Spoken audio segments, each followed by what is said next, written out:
Hey, everybody. Time to sit back, relax, and get your drinks ready because the Shifty Sunday show starts right now.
Hey, everybody. Welcome to Shifty Sunday. I'm your host with the most that likes to watch Space Ghost Coast to Coast and have peanut butter on his toast. Hebro77 here, along with good old Sagittariusly speaking, and our special guest on the panel tonight, good old Susso. Whew, that was a mouthful. Well, was that my cue to stop in and say hello, or am I early? Oh no, no, you're right on time. And there at the beginning, that was a clip from Susso's. Is it what's the name of the Silver Dollar Saloon? If I'm not mistaken. Anyway, yeah, we got a heck of a show in store for you guys tonight. All kinds of interesting things to talk about. We're gonna do a reality check tonight. We're going to discuss possibilities. You're going to have to approach tonight's show with an open mind because we're going to discuss all kinds of interesting things. We're going to push your reality to the max. That's what we're going to do tonight. Are you with us, Susso? I am, and what started this was where I'm at now. Anyway, I mean, I reached out to a handful of people on this topic, and people are kind of interested. I haven't heard from the only person I've actually heard back from is Sagittarius. Saggy. So that's why we're doing this now. I know other people are still looking at it, and it's a lot of information, and there's a lot of things that'll turn you off. And that's it's just, and after getting a hold of Saggy and just talking with him here and there on the phone and whatnot, I was ready to I'm just ready to pack it in. It's a theory to me. It's a theory like everything else is. And I'm coming to the point where I'm like, well, what's it matter? What I mean, it does. But I always got to the flat earth thing as, well, what's it matter? But if we're being deceived and manipulated and controlled, I think it matters.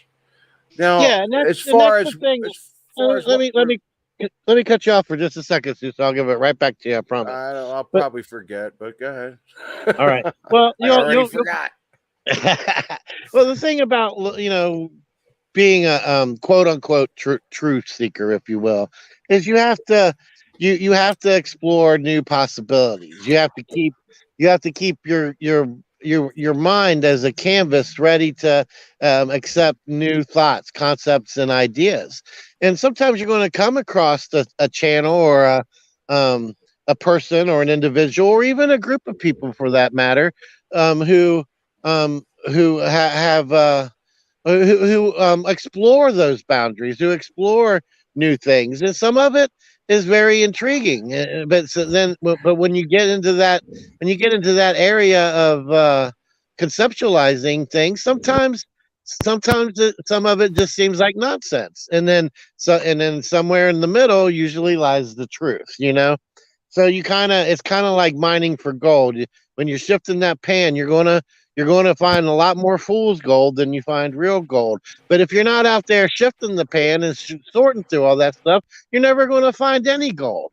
So, I mean, you got to get out there and you got to look through all of that stuff. You got to apply your discernment, and then you got to decide for yourself what your reality is, because there's no way you can impose all of that onto somebody else. But what we're going to do here tonight is we're going to put some stuff in that shifter. We're going to shift it through, and then everybody in the audience can decide for themselves how much that resonates with them or how much it doesn't. We're not here to try to convince anybody of anything, but we are three individuals, and here on Shifty Sunday, I know for a fact we like to explore new ideas and new concepts and ideologies. That don't mean necessarily mean we take them all as the golden fact, but if you're not constantly doing that, you're never learning, you're never evolving, and you're never going to find anything intriguing or true about anything in life. Because one thing I can tell you for sure is the mainstream media and the educational process that we go through, the indoctrinations that we go through, those are all lies for sure. So we have to take it upon ourselves to try to find what the real is, if you will. And I think that's exactly what we plan on doing here tonight. What do you say about that, Suso? Your mic is all jacked up again, bud.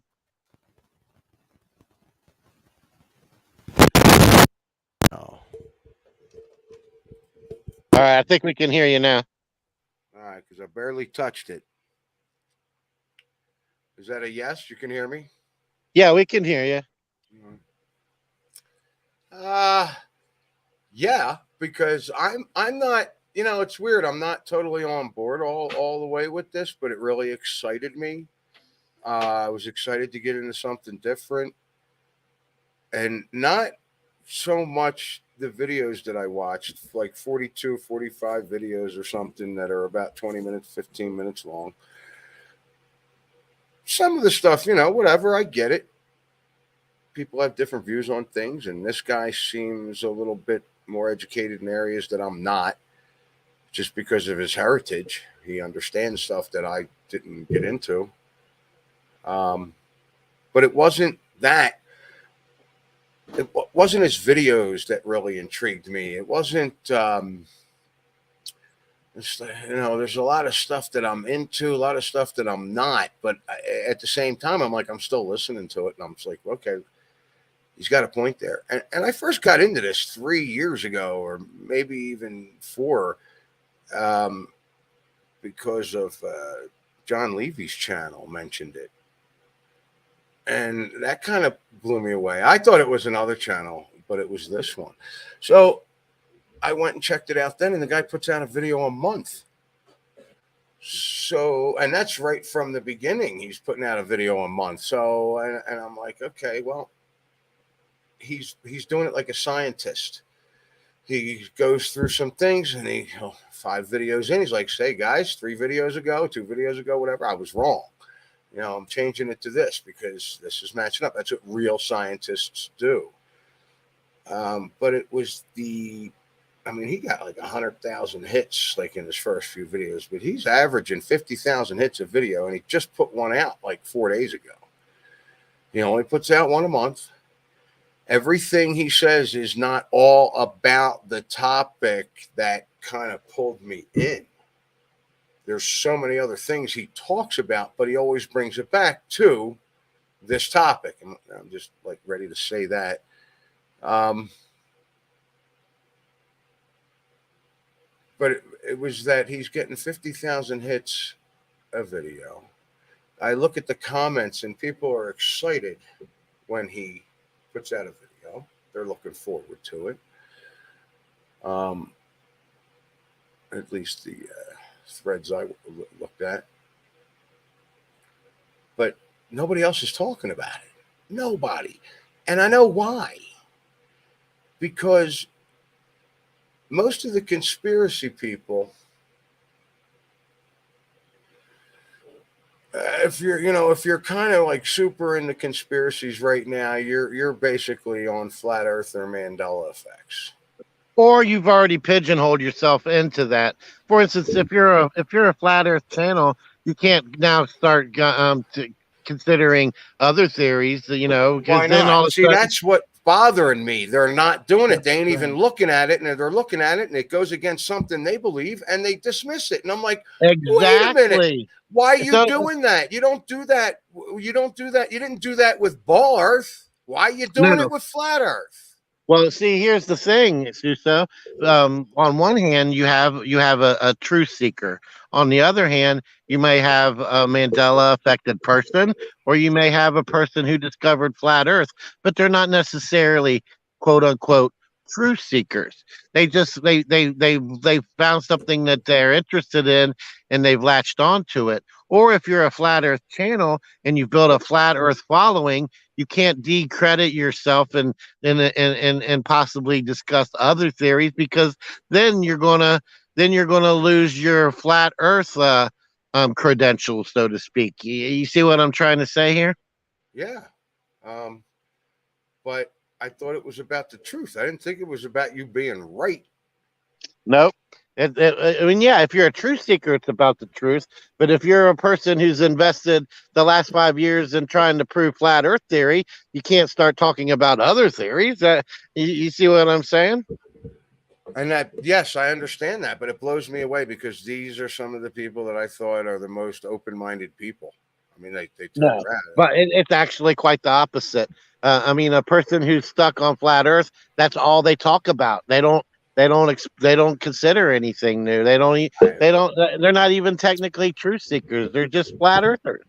I mean, they claim to be truth seekers, but in reality, they just want everybody to believe what they believe. Yeah, I think that's pretty sad. Which reminds me of a topic that we're going to get into on this. Hopefully, we get into it. And you know what? I forgot already. God damn it!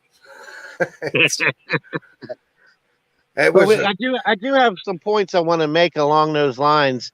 As to how like on one hand it's socially acceptable to be to question the when the mainstream media does it, people don't blink an eye at it. For example, at the bottom of Hangouts there, Hebrew, I put 3 links that have recently, well, 2 of them recently came to my attention.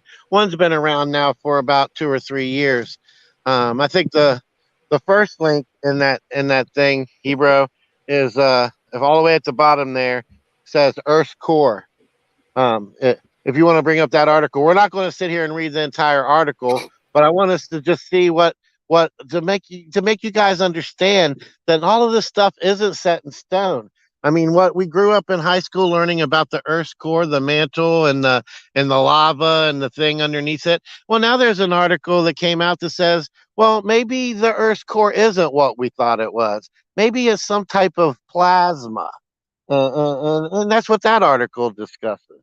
I don't know if you got it up on the screen yet, Hebrew, but then the other one that I thought I would mention is the T-Rex. They came up with an article saying, well, maybe there really wasn't a T-Rex after all, and they ever existed as a dinosaur. Maybe it was a compilation of 2 or 3 different dinosaurs that the scientists accidentally constructed a T-Rex out of, when it really shouldn't have ever been a T-Rex at all. But if you go down the street right now and you try to tell somebody, there really never was a T-Rex, it was 3 kind of dinosaurs, they're going to look like you got 3 different kind of dinosaur heads, right? But when it comes out in the New York Post, it's pretty cool information.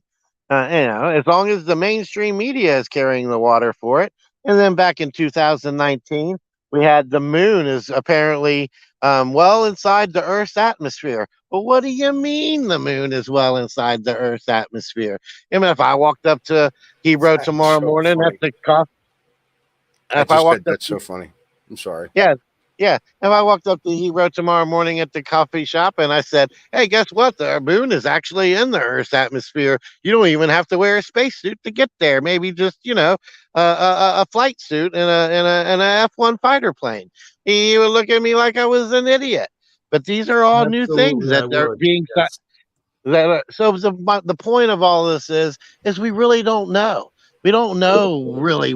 Nobody can unequivocally prove without a shadow of a doubt how deep the Earth goes, what's at the core, what dinosaurs were what, how close the moon really is. All this stuff is still up for grabs. They just want us to believe it is a certain way so that we can all be calm and accept that we've got it all figured out and scientists got it covered and politicians got everything under control and there's no need to worry about. Go to work, pay your taxes, and make sure you have a life insurance policy. Yeah. But the truth of the matter is nobody really even knows. So we're going to explore new possibilities and see if what kind of things we can figure out. And I think there is a lot of truth in some symbolisms, the mathematics, the symbology that people use, the ancient sciences and arts and the history as we know it. That's not even what we think it is. So if you got an open mind and you're willing to discuss new ideas, you're at the right place tonight, my friends. What do you guys got to say about that? How about you, Hero 77? Well, you touched on a lot of things there. I mean, you just kept going on and on and on. So I'm going to try to cover one at a time. One of the things you talked about earlier was how people pigeonhole themselves into certain categories, and I'm going to be completely honest and upfront about you guys. A lot of the things you guys are going to be discussing tonight's going to be completely over my head because number one, I am one of those guys who pigeonholes himself into one of those categories. I tend to pigeonhole myself into the Mandela affected category. And I haven't done a whole lot of research on flat Earth, and I haven't done a whole lot of research on the moon's craters, and I haven't done a whole lot of research on the distance between the moon and the Earth and stuff like that. So I don't want to come on here and pretend like I know all of this stuff when I really don't, because I don't want to come off like an idiot. And number two, with all due respect, I think a lot of it is a lot of the flat Earth stuff is kind of silly. But with that being said, I am gonna go into it with an open mind. I'm not just gonna say, "Oh, it's just all a bunch of hogwash," and then leave it at that. I'm gonna listen to everything you guys have to say, and I'm gonna weigh in on it. And that's what we're here for, to have a frank and open discussion about it. So, Yeah. And one more time, I want to reiterate before I get lost in the sauces. We're not here to try to convince anybody of anything. We're just wanting to explore the new possibilities and to discuss them and, and take them at face value. And then you and there can, is possibility. yep, Like I'm not shutting yep, down the possibilities, but I've never really been a flat Earth versus round Earth person. That's all. That's all that yeah. is. Yeah, and we're not even talking about flat Earth tonight. So anybody No. who's under the false impression that that's what we're going to be discussing, we're not. We're taking it to a whole different level. Yeah. But before we get into all that, Mhm. I want to say I also got some memes for us to look at. And Memes. did you bring up any of those articles just so we can see that they actually exist, T-Bro? Well, I'm actually doing that right now. Is letting you guys discuss things while I got a few things done. I'll be honest with you, while you guys were in discussion, because I knew I couldn't jump in there at any time.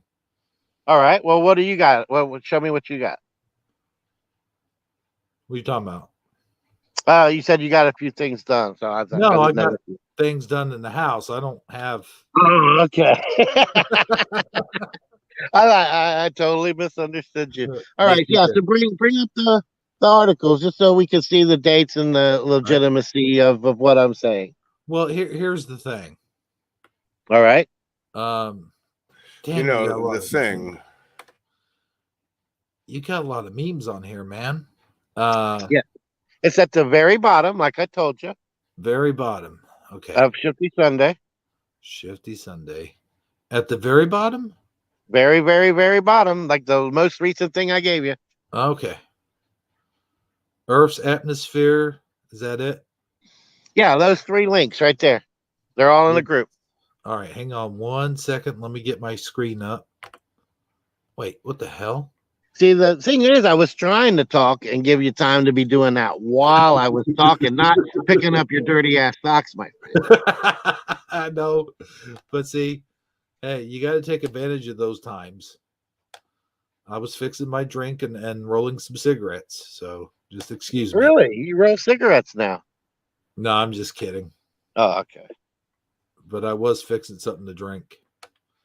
But here it is. There it is. I All got right, it. yeah. See, Yep. I'm on it. So this is from space.com.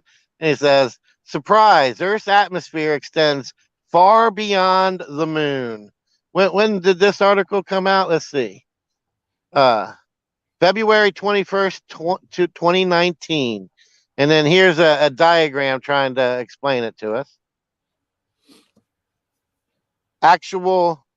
A cloud of hydrogen atoms called the geocorona exists where Earth's atmosphere bleeds into outer space. New research suggests that this cloud extends far beyond the orbit of the moon, reaching up to 390,000 miles or kilometers above Earth's surface. Okay, so I mean, just that's.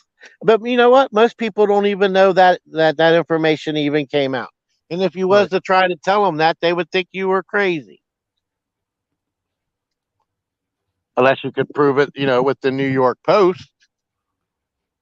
But go ahead and bring up the next one. I mean, I'm not No. trying to get. We got so much more to cover. I don't want to get lost in these examples. I'm using them to prove that we're constantly realizing something new about our reality. That everything as we believe it isn't necessarily set in moon rock. I mean stone. Here you go from the New York Post. T-Rex might actually be 3 separate species, studies claim. And when did this come out? Let's see. Go a little further. Originally published by Fox News. A little bit further. Oh, it's not going to give us a date. Did I miss it? Was it on the top right? Yeah. All right. March 6th. See, just today, right? Yeah, today. Yeah. All right. And then go ahead and click the last one. All right. Let's see here. Oh, yeah. Okay. All right. Come on, USA Today. Get out of here. Ah. You clicked the wrong thing, didn't you? Now you got to pick a plan, man. See, you done committed. I know. Yeah, I think you can just close the tab. I'm not sure. Backspace. All right, yeah.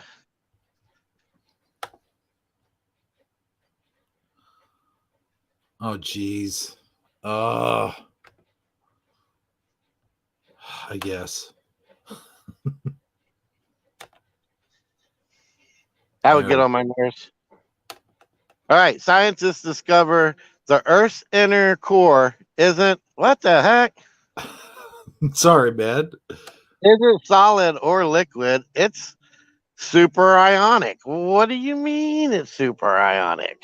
And this came out, February the 15th. So, I mean, I think you guys get the general idea here. I mean, I don't necessarily want to get into this specific article, maybe on another day. But Yeah. the point of the matter is, we're still figuring stuff out. Everything isn't necessarily the truth just because they tell us it's the truth. That's all I'm trying to say. Are you guys with me? So far. But the whole T-Rex thing, man, that's weird. Yeah, I'm totally with you, 100%. On a number of reasons. I mean, that's just why. Shit, even when you get the answer, is that the answer? Or are you just going to keep looking? It's just the current theory. You got to be open to new possibilities, my friend. So with that being said, I thought we'd get right into it. and we'll get to the memes about halfway through the presentation, just to break up the monotony. Does that sound like a good idea, guys? Sure. Yeah. All right. All right. So we're not going to watch these videos in their entirety, but we're going to watch enough of them to get the gist of what the message is, and then we'll discuss it. I put a link to the channel in chat for those who want to explore it more in depth and watch the videos in their entirety. But right now, what we're going to do is just kind of as brief of an overview as we can do. Excuse me, guys. I got a truck driving by me here. All right. So the first thing I'd like get off the street, man. I know, right? All right. So the first link I want to share is vid 1, Hero. You have to scroll up about a page and a half, and you'll see it. Oh, okay. I called it vid 1. You called it what? VID 1. V is in Victor. Vid 1. Like video. Okay, vid. Just going to explain what we're getting into? Yeah, we're going to watch that first video you sent me, Susso. Oh, okay, cool. We're going to just watch a little bit of it until we get to a point where we feel like we need to stop and talk about it. Cool. All right. So I've got, let's see. All right. YouTube. There we go. All right. Vid 1. That's it. Hi guys, this is Wim from Belgium. Hold on 1 second. Let me get the share screen going. All right, and you guys, seriously, you gotta keep an open mind here. This is going to be a little bit out of everybody's ordinary bread box. Out of the box. You know, after listening to several theories about the flat Earth and the spherical theory, I thought, well, they are both right, but how can we combine them? And then one day I had an idea, a possible solution. I'm not saying it's true or not true, but it's a possible solution. It's a very simple one, but at the same time very, very scary. Listen up. Okay, we are going to start with the spherical theory. So, it's simple. We take a ball and we call it Earth. We surround this ball with another ball and we call it the plasma belt. Plasma we belt. Take the sun and we let it shine on the Earth. The Earth is giving a reflection on the plasma belt. And on the plasma belt, we see our own reflection. The reflection is, surprise, the moon. What do you mean the moon is the reflection of Earth? What do you mean? Where are all the rivers and the forests? Yeah, but let's suggest that Earth is 1,000 times bigger than we are told. Then the moon is a reflection of a gigantic big Earth. So, let's move over to the flat Earth. It's simple. We take the flat Earth and we zoom into the moon. And then we see all those circles, the so-called asteroids impacts.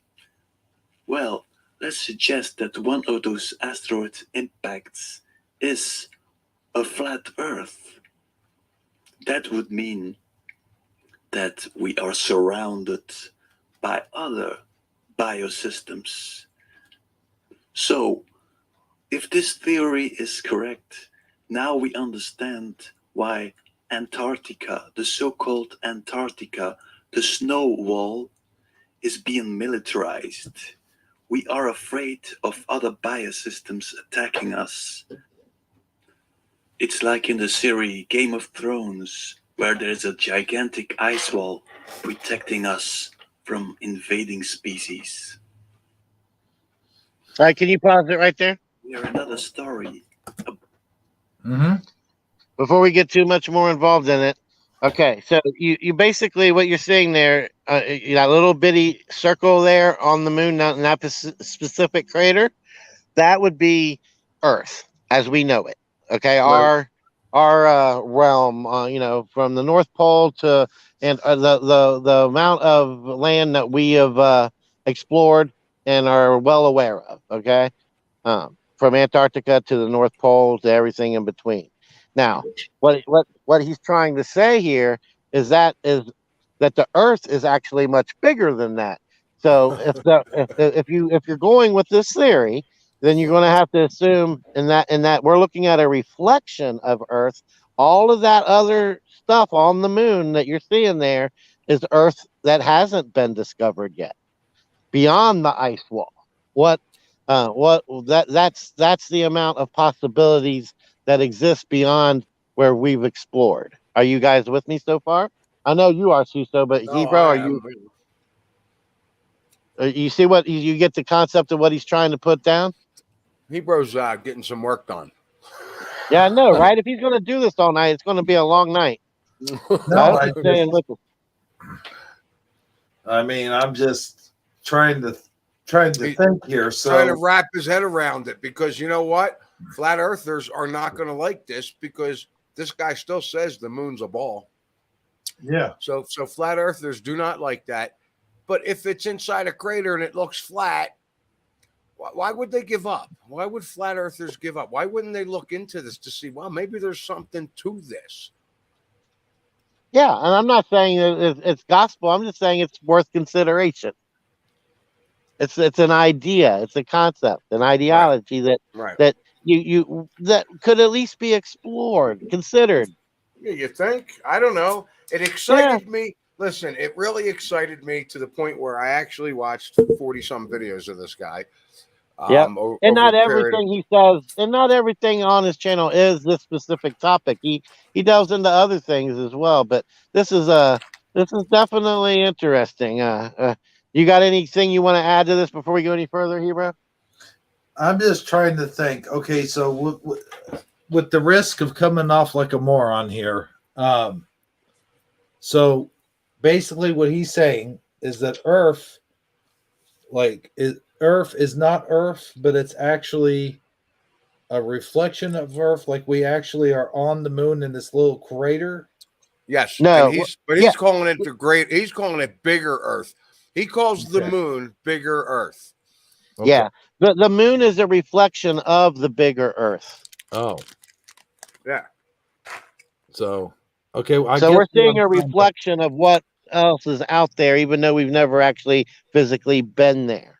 I guess what I'm trying to wrap my head around also is how is it possible that when we're looking up, like if we're looking up from the Earth and we see the moon in the sky, what are we actually looking at then? A reflection of the bigger Earth. Okay. Off of the plasma belt. Okay.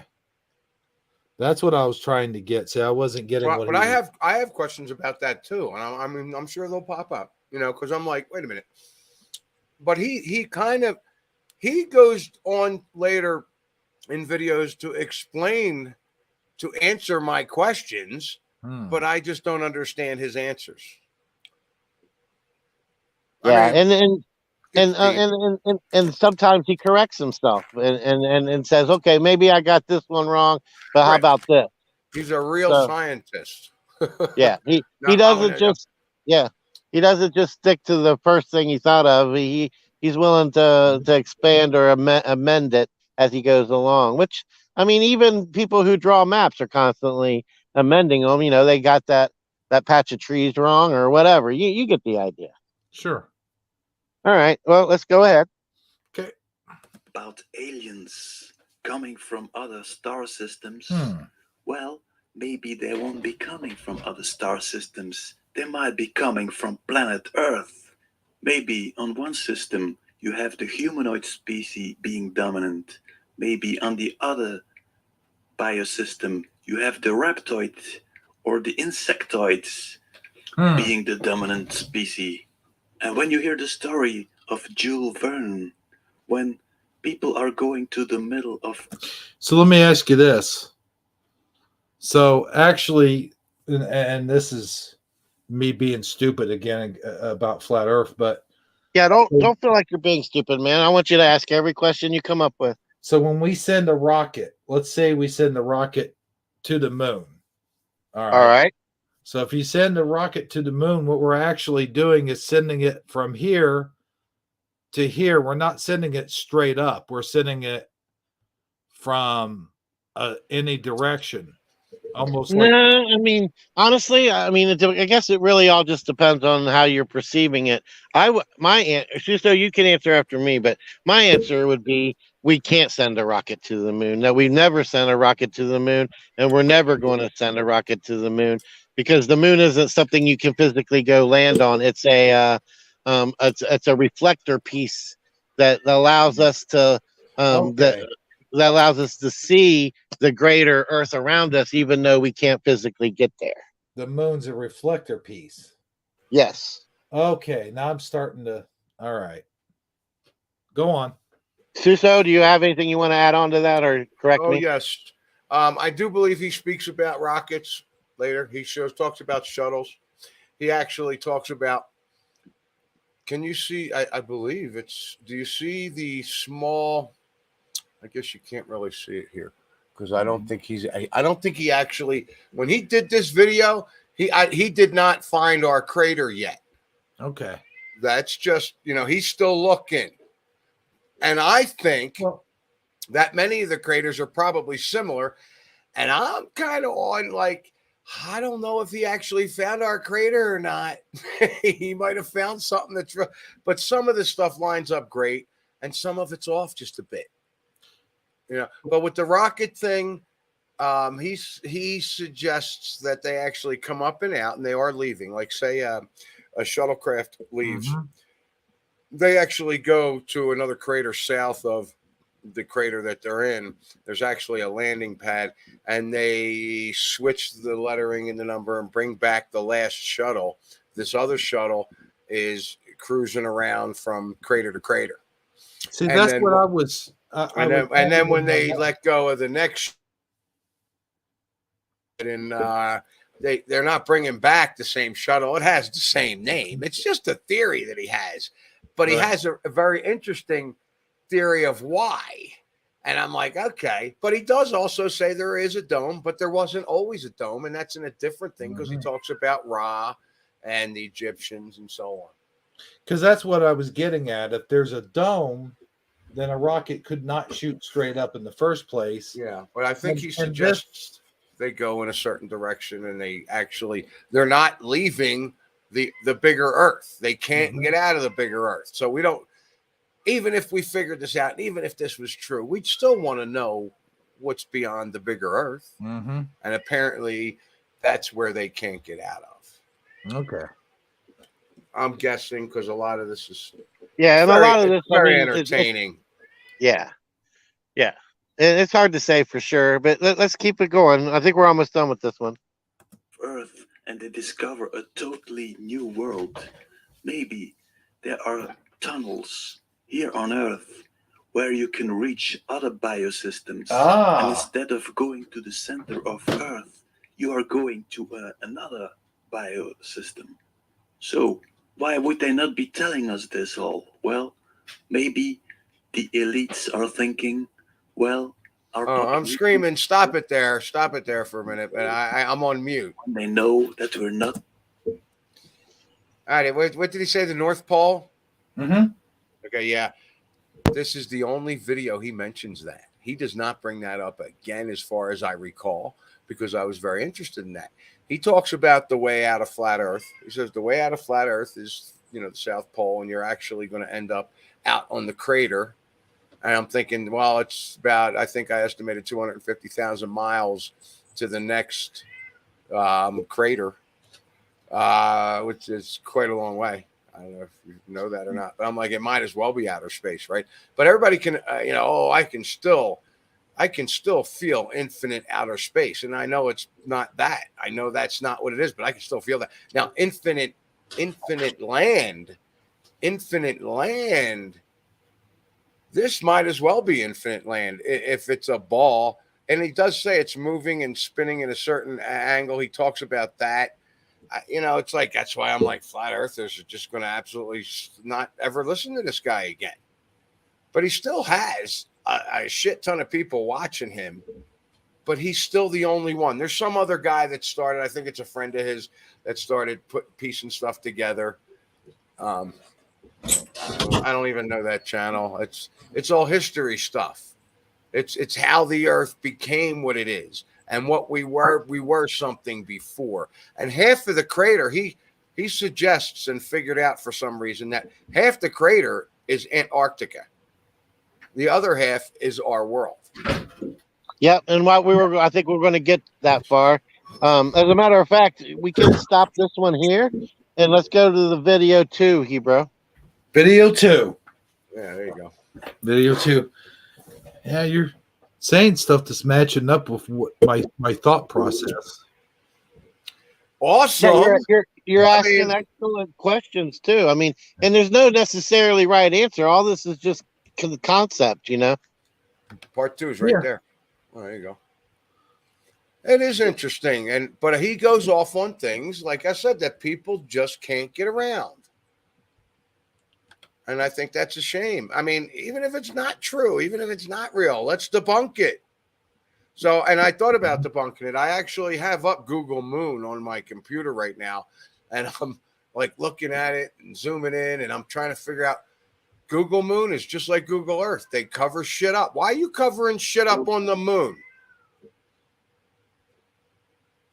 You know, or why are you enhancing different things on the moon? I don't understand that. Because it's got to fit the mainstream narrative, Susso. They actually covered up a patch. It's like, I'm looking at this. I got 2 patches on the moon of pictures of the moon. The patches are pictures of the moon, placed it on top of this. What the fuck? I mean, that ain't right. Although there is something here that looks interesting. What? All right. On this video, he's going to kind of reiterate what he already said, but then add on to it just a little bit. But there'll be a somewhat of a review. But I think we could use that because we're all still trying to wrap our heads around it. So go ahead, Hebrew, whenever you're ready. Yeah, I guess one thing For at a those time. who didn't see the first part, I'm giving you a 30-second review of part 1. Good. Here What it the hell comes. was We're this? going to start with the spherical theory. So, it's simple. We take a ball and we call it Earth. Right. We surround this ball with another ball and we call it the plasma belt. Then we take the sun and we let it shine on the Earth. The Earth is giving a reflection on the plasma belt. And on the plasma belt, we see our own reflection. The reflection is, surprise, the moon I agree, Bob. Let's debunk it if we can. I mean, of Earth. but What do you mean? Where are all the rivers and the forests? Yeah, but let's suggest that Earth is 1,000 times bigger than we are told. Then the moon is a reflection of a gigantic big Earth. So, let's move over to the flat Earth. It's simple.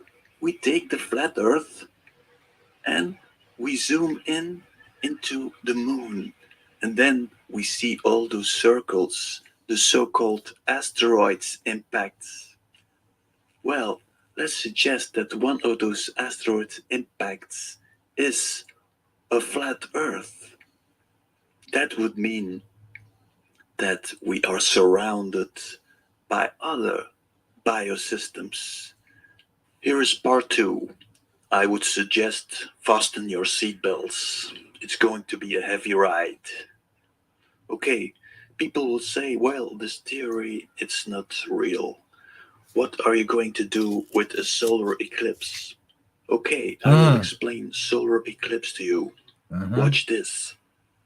Before we go any further, I would like to remind you of the theory of Plato, the allegory of the cave. In fact, we think we see something, but we really see shadows of the real world. So first we take the sun, then we take the earth. We create the plasma belt. On the plasma belt, we see the reflection of the sun. On the plasma belt, we see the reflection of Earth.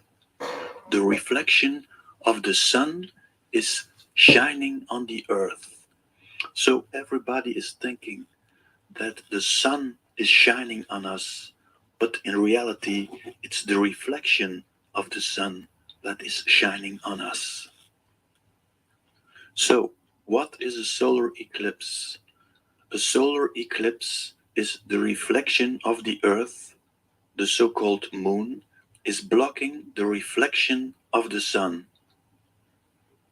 If Obama would be standing before the mirror and his mirror image would block the sun behind him, and he thought that the guy in the mirror was someone else, he would say, "Hey, this guy is taking away my light.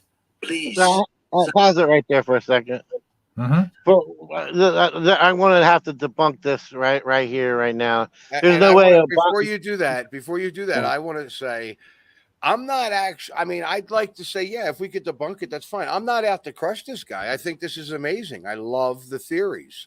Yes, I do too. But wait. Susso, give me a second. Okay. There's no way Obama would look in the mirror and think somebody else was in the reflection with the big ears like that was somebody else. I mean, yeah, I guess that's debunked. yeah. But I digress. Go ahead. Hmm? I guess. Go ahead. That was it. I just had to squeeze that joke in there. Okay, go ahead and play it. Yeah. Oh, okay. It's hard enough to understand, and you're going to put jokes in the middle. Right? But in reality, it would be himself, his mirror image, that is blocking the light. Now, I will take you one step further. It's even more crazy. Listen to this. Okay, but now we have one giant problem. One side of the Earth has been lit by the reflection of the sun, but the other side is dark. How is that possible if the sun is shining there? And then I remembered from our good friends, the Nazis, they had a cult of the Schwarze Sonne, the black sun. So I thought, maybe our sun is black. That was a gigantic idea, and I will explain it to you. Well, the old theory is you have darkness and the light is shining in the darkness. What if this theory was wrong? Let's suggest that there is black light and white light. And white light would be the inversion, the reflection of black light. So if you have a black sun shining and it mirrors in the plasma, it could become white light.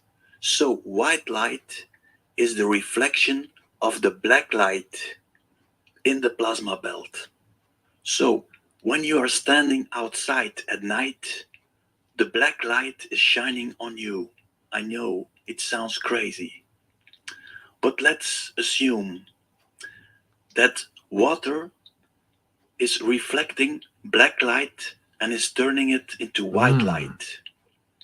Plasma is a form of water. So, if the black light is shining at night on the earth, the black light will be reflected by the water on the earth, and it will become white light. That white light will reflect on the plasma belt. So if you look in the sky and you see all those white dots, that could be all water worlds on a gigantic globe. Yeah, he said could be. It's just theories. He's still making theories, and he's doing it in a scientific way. Yeah. That's what made me enjoy it. I mean, I'm like, wow, I'm really, because he's what now. This is where he gets. I don't know if it's this part or whatever, but he gets into the stars are a reflection of our entire Earth, the bigger Earth, and the moon is a reflection of the bigger Earth. And I'm thinking, well, that's a hologram. Right? And who's to say the smaller stars, the ones you can't see, aren't another reflection behind it? I mean, I'm just speculating just like he is. He's never mentioned hologram as far as I remember. I'm just throwing it out there. I'm just glad he brought water into the whole equation. I was wondering about when he was going to Oh, bring he's water into it. big into the water, big into Atlantis. He actually finds planets in Atlantis. I believe he says Atlantis is Saturn.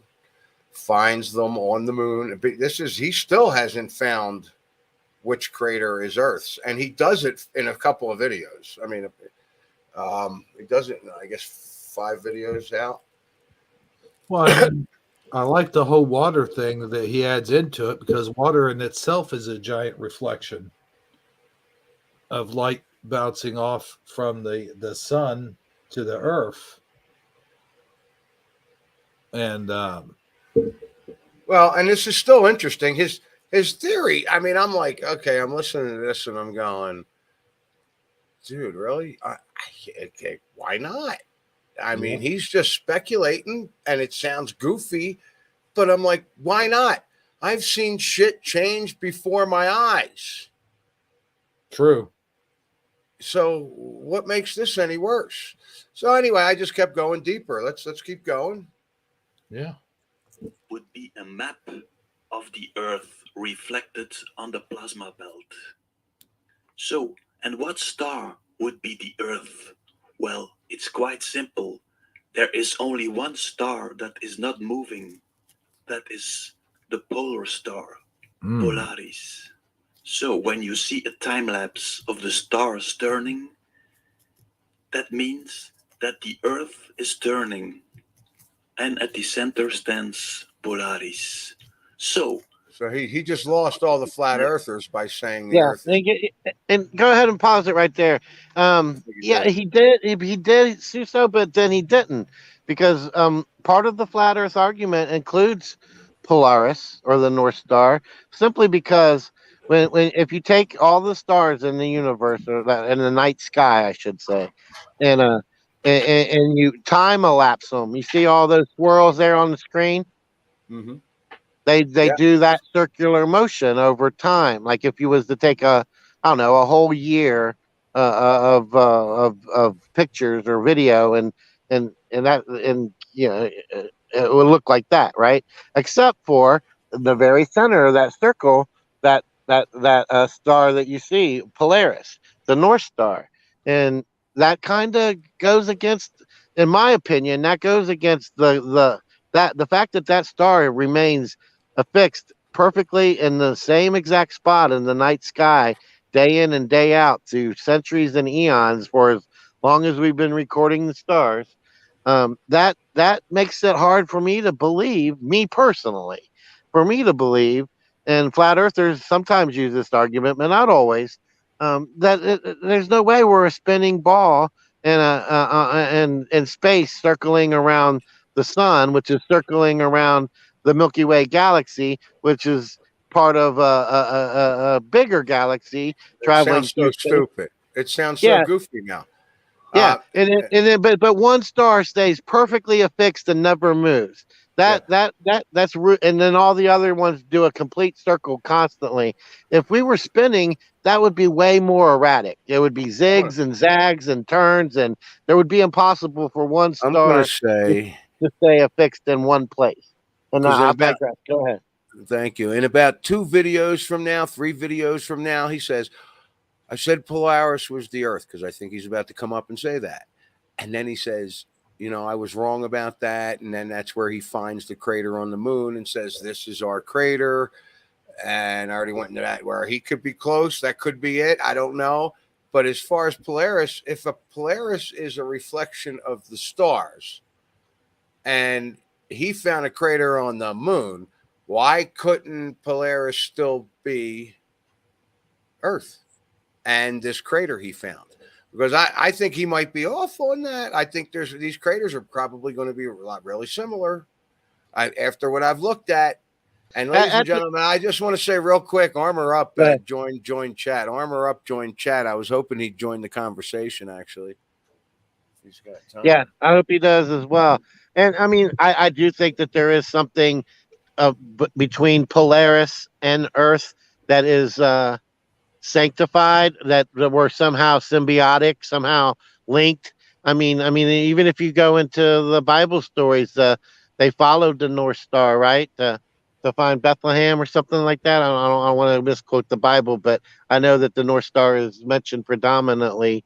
So I do think that in a physical sense, a spiritual sense, Polaris and Earth have some type of relationship. I do believe that. He goes big into Jerusalem later on. I'd say probably, if I had to guess, I'd say about a year and a half, 2 years into his research, he starts talking about Jerusalem as being the center of the earth, Yes, our earth. I don't know if we're going to discuss that particular one, but we are going to watch a video that I think talks about that here in a minute. Oh, cool. All right, well, let's continue. Well, I just wanted to say, Or Hebrew, did you have anything to say? no, I just wanted to say that if Armor does pop in, I'm not going to be able to know if he's there because I'm watching this. So, Armor, if you're going to be backstage, let us know in the private chat so they can tell me, and I'll let you go ahead and let you in. That's all. Yep, for sure. All right, go ahead whenever you're ready, sir. Hit play. That's all. Hit play. Okay. For a photo of Polaris, and I discovered one, the best possible resolution. So I took Polaris, I made it a little bit darker, and then I took the flat Earth. Oh my God. This is not true. Yes, I guess it is true. We are Polaris. We are the reflection. Polaris is the reflection. Now pause that. If we could take a gigantic telescope, we... Huh? I said pause that because even though I'm sitting here going, yeah, he still could be right. I see where he's matching this up. This home here, this here comes, this here. But there's still this here. There's nothing. And so maybe not. This is my second time here, so, or maybe third. All right, go ahead. Could see ourselves mirrored on the plasma belt. So I really don't know if you're still sitting in your chair. You might be lying on the floor, laughing or crying. I don't know. Maybe you say, this guy is nuts. This guy is nuts. The problem. But I'm afraid I might be right. Sleep well, my friends. Sleep well. All right. And like I said, he does come out and say he's wrong about Polaris, but like I said, I don't know. I do understand why now, because when he gets to the crater and finds the crater Earth, half of the crater is Antarctica, and that wouldn't match up with what he found there. I still find it fascinating, especially the way he changes and scientifically looks at stuff. Oh, God, Oliver, please don't be convinced, man. I'm not convinced. This is one of those things where I haven't been excited in 7 years, man. I haven't been excited about something like this since I've been impaled. I mean, it's like all the Mandela effects and stars communicating with me and the impalement and standing up with no injury and birds flying backwards. And I mean, man, I want that back, Yeah. And I went and asked because I said, you know what? You ask, you shall receive. So I've been asking. I said, I want that excitement. I want something. Give me some more truth. I want some truth. What's going on? And this just fell in my lap. And I'm like, wait a minute. I remember watching this 3 years ago. But I guess I got away from it because the guy only put out a video a month, and I just kind of forgot about it. Went on to more better Mandela effects. I don't know. And again, I want to make it clear that nobody's trying to convince anybody of anything. We're just diving down the rabbit hole and seeing what we find. No, maybe somebody here will be able to convince me that this is real because I'm just excited about it. I've actually got shots of the Google Moon up. I'm figuring maybe at the end of the show, Hebrew could pop it up for me. because I got something on Google Moon that is absolutely created. It's artificial, and I'm just like, this is baloney. What is this? It's a patch, but it's a bunch of craters in a shape. I'm like, this is ridiculous. And I just popped it up, and I'm like, because I figured if I'm going to do research on what this guy's putting out, first thing I got to do is get interested in Google Moon and get used to it. So that's going to be taking up a lot of my time. I'm excited about that. And I hate to be that guy, Suso, but keep in mind that the first word of Google Moon is Google. I got it. I know. Look, I know because the thing I'm looking at is a patch on the moon, and it's a picture of craters in a pattern. And I'm just like, come on. That's not just for nothing. They don't do shit just for nothing. Everything they do has a reason. So yep. I'm gonna try and Hey, find Armor. out what I see this you. I pattern see is. you're Armor up in the joining the house. panel. Hello, Armor. Ron, Hey, good what's to up, see you. guys? Howdy, Suso. Howdy, Saji. Hey, brother. Hello. Yes, I'm glad you joined us. I'm not sure. Are you here, Hebrew? Well, that answers that question. No, I'm right here. I'm right here. Hey, Armor, what's up? It must be here. He brought me in. How's it going? Oh, yeah, that's true. All right, so I thought we'd look at one more video, and then we'll take a break from this for a minute and do some memes, and then we'll get into the other stuff. But this video kind of relates to the one we were already discussing, and it's the third link I gave you, Hebrew. Third link. Now, before you play it, though, Armor, do you have anything you want to add to what we've discussed or looked at so far? No, not really. Although he does find the crater Earth. I think Suso did mention that, and he does talk about the North Pole in later video. I've watched this guy for quite a few years. Of course, I don't agree with everything he says. He misses a few things. He gets I don't know how much we're going to get into tonight if you're just going to look at the crater Earth stuff, but he gets into a lot about sort of a religious takeover. He does, yes. But he uses Jesus. He don't quite understand what Jesus did. He lumps him in with the Jews and the Catholics, and all the Jews and the Catholics did is use Jesus. Right, and this was one of They the didn't reasons. teach the message he was teaching. I disagree with that, with what he teaches, Listen, but I Armor. agree with what he says about religion, believe me, to a big extent, as anyone who's watched my video that caused all the hassle would understand. But he misses the whole Jesus thing. But go ahead, Zeus. No, I'm sorry. I don't mean to keep interrupting, but that's what I'm saying. He lost flat Earth people. He lost Christians, and it was like He lost closed-minded people in both camps. You know what I mean? If you're a true truth seeker and you're a true Jesus follower and believe you're filled with the Holy Spirit, why would you be scared to look at anything? First of all, the Spirit's going to help you discern the truth from the bad. So why would you leave someone because you gather? I mean, I don't understand. If you want to go into the Jesus thing, as far as I understood that. Listen, I don't know, and I'm sure you have an answer on this, or at least a perspective, as far as how many different Jesuses there were. And I don't know how else to put it, because I don't mean to put it that way.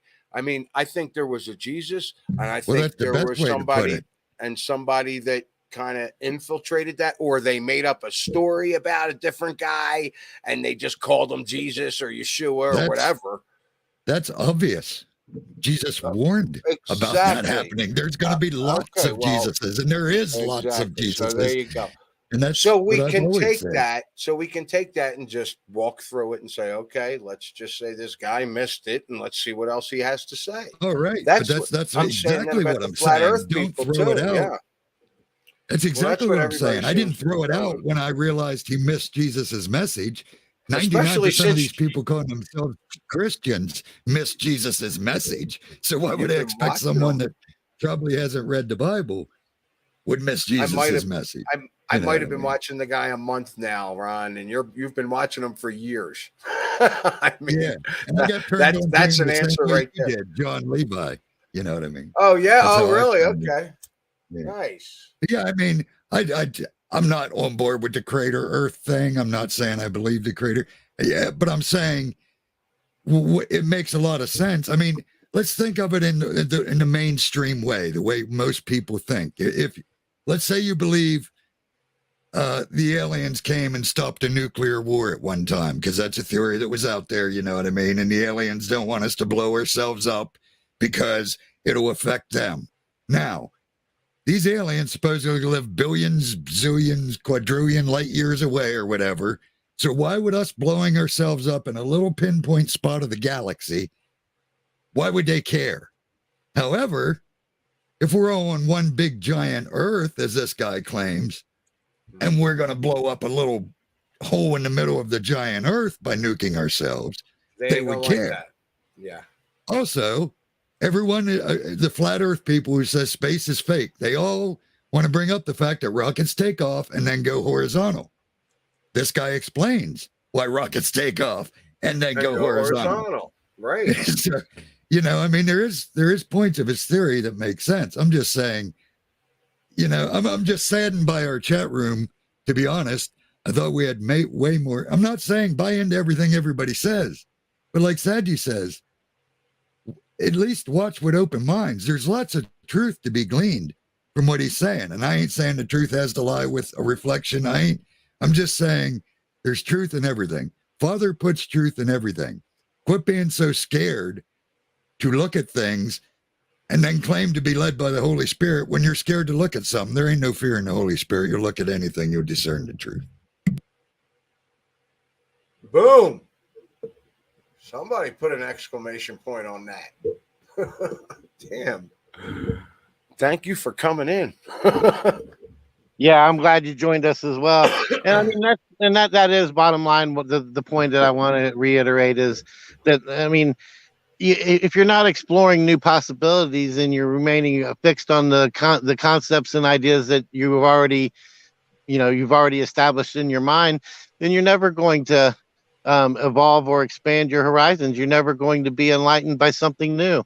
And I'm not saying this is the truth. I'm just saying it's a new way of thinking. It's a way to expand your mind, a way to think outside of the box. And that's what's so intriguing about not only this channel, but channels like this. People who are willing to put it out there to explore new possibilities. I mean, to me, I eat this kind of stuff up, but at the same time, I apply discernment and I don't take it all at face value. You have to, but if you're not exploring these new ideas, you're never going to evolve. That's just my personal opinion.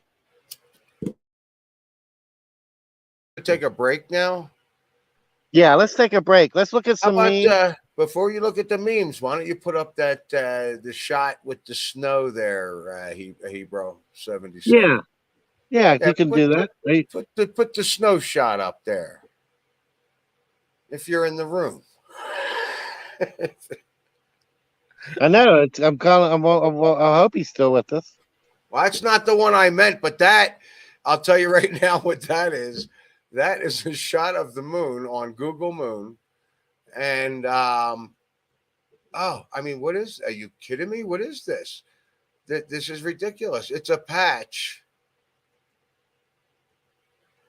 Okay, this is like Google Moon, and I'm looking at these patches, and I'm like, what is this? So I zoom in, and I see this, and I'm like, what is this? This makes no sense to me. Why? First off, it's not even real because it's a patch. You can see the outline that they covered it up.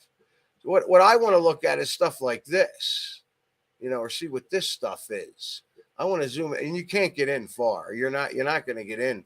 Like if that was a plane, another planet. Okay, see, they don't give me. I think he uses the word biosphere. Is this? Yeah, if this is another biosphere, this is your ice wall. This whole thing is their Antarctica, keeping them in protected. Looks like they got a hole right out here. Looks like they could get out. Is this land? Is this water? I don't know. They won't let me go in any further. I'm just like, wow, this is amazing if this is true. And like, I don't know, you go out here, they go down into the bigger Earth and go to other craters. Like our North Pole is what I suspect that is. This guy actually comes out and says, wow, this is Mars, Mercury, Venus. He like finds all the planets on his. See, I have no idea what I'm looking at. This is the first time I've ever pulled up Google Moon. And the first thing I see is patches. I'm like, what did you do? Why are you steering me here? That's totally on purpose. I don't see patches anywhere. Oh, here you go. We got a couple more over here. And I'm like, well, this would be fun to explore like Google Earth, but I have no idea. I have to find the coordinates to his crater. And I think I'm like, I want to look at this. This is so obvious. This is a picture of, I don't even know if that's a real picture of the moon, but it's a picture of a crater and it's a patch. So what's really here? Why would you do this to the moon? Yeah, that is crazy. I never even knew there was a Google Moon, but yeah, why is there patches? I only assumed there was a Google Moon. Hi, sweet Connie Joe, by the way. I mean, come on. This is so ridiculous. Why are you hiding shit on the moon? I mean, look at this. And these are better pictures than what they're giving me. I'm like, I think these are actually Google Moon pictures. This is what I get, and they can get this. So I'm like, all right, well, I might as well take a peek. I mean, if I can actually, that's a pretty good shot, but I don't even know if it's real because it's a patch. But thanks, really. Maybe if I wait. You think it'll pop back up if I wait? I guess you guys don't want to wait, so we ain't going to do that. But I mean, look at this. Is that a spiral? I mean, what is that? And this looks like an ice wall, keeping these people in. I don't know. I don't know. I'm just really intrigued. They say in the center is the Tower of Babel, right? And look at the tower in the middle of the crater. Yeah, but this is one of those patches, which like I said, probably a real picture just from someplace else on this. Look at this. What? This is Google Moon. What am I going to be able to look at here? Why do these things look like stars? Look at that. What the hell is that? Yep. And you know what? I'd say 90% of the people go to work, pay their taxes, invest in their 401k, and get their kids every other weekend after the divorce and pay their life insurance, and never once will bring up Google Moon and try to figure out what's really going on. I know, but look at this. This does look like outer space, does it not? I mean, what they say outer space. I go outside and look at the stars. I'm not saying it looks like that, but I'm ... You got your triangle forms all over the place. I don't know. And if it's just a reflection, is that what they're giving me? They're not giving me the real thing. They're going to give me the reflection. If this theory holds and is true. I mean, what is this? I wouldn't even know what to look at, except if I get the coordinates of his crater and I can explore what he was looking at. Well, because this the is crater a he's lot talking of... about. The crater he's talking about is one of the named mapped craters of the moon. So all you have to do would be get the name of the crater. I forget which crater he says is us. I can't remember off the top of my head, but you could then look it up. You know what I mean? It would because a Yeah, lot of and the actually craters are the next, named. It's one of the named craters. yeah, it is. It's one of the well-known craters that have been discussed. I've heard it discussed before. Let's go ahead and do the next video, guys. It touches on Antarctica, but it does more of kind of along the lines of what he's already started us. The path he's already started I thought us. I thought we were going to take a break of some sort. Well, let's do the Antarctica one first, because then we'll be done with this portion of information. Okay. We'll move on to a different level. No problem. That's what I'm here for. We're going to do the snow thing first before he does his memes. Okay, yeah, we can do that. But yeah, bring up the Antarctica. It's let's see. Let me make sure I tell you right. Yeah, it says Antarctica on it, and it's the third video.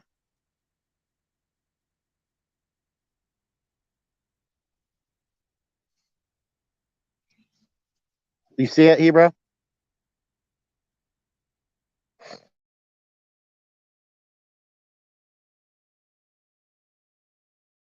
And I have to admit, this one I kind of cherry picked myself because I saw it on the list, and I've always been personally intrigued by Antarctica. So this is my selfish pleasure here. So I hope you guys don't mind. Ew.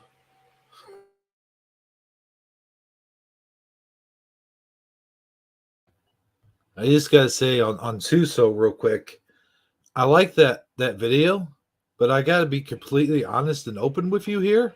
Please do. I'm getting so sick and tired of seeing snow.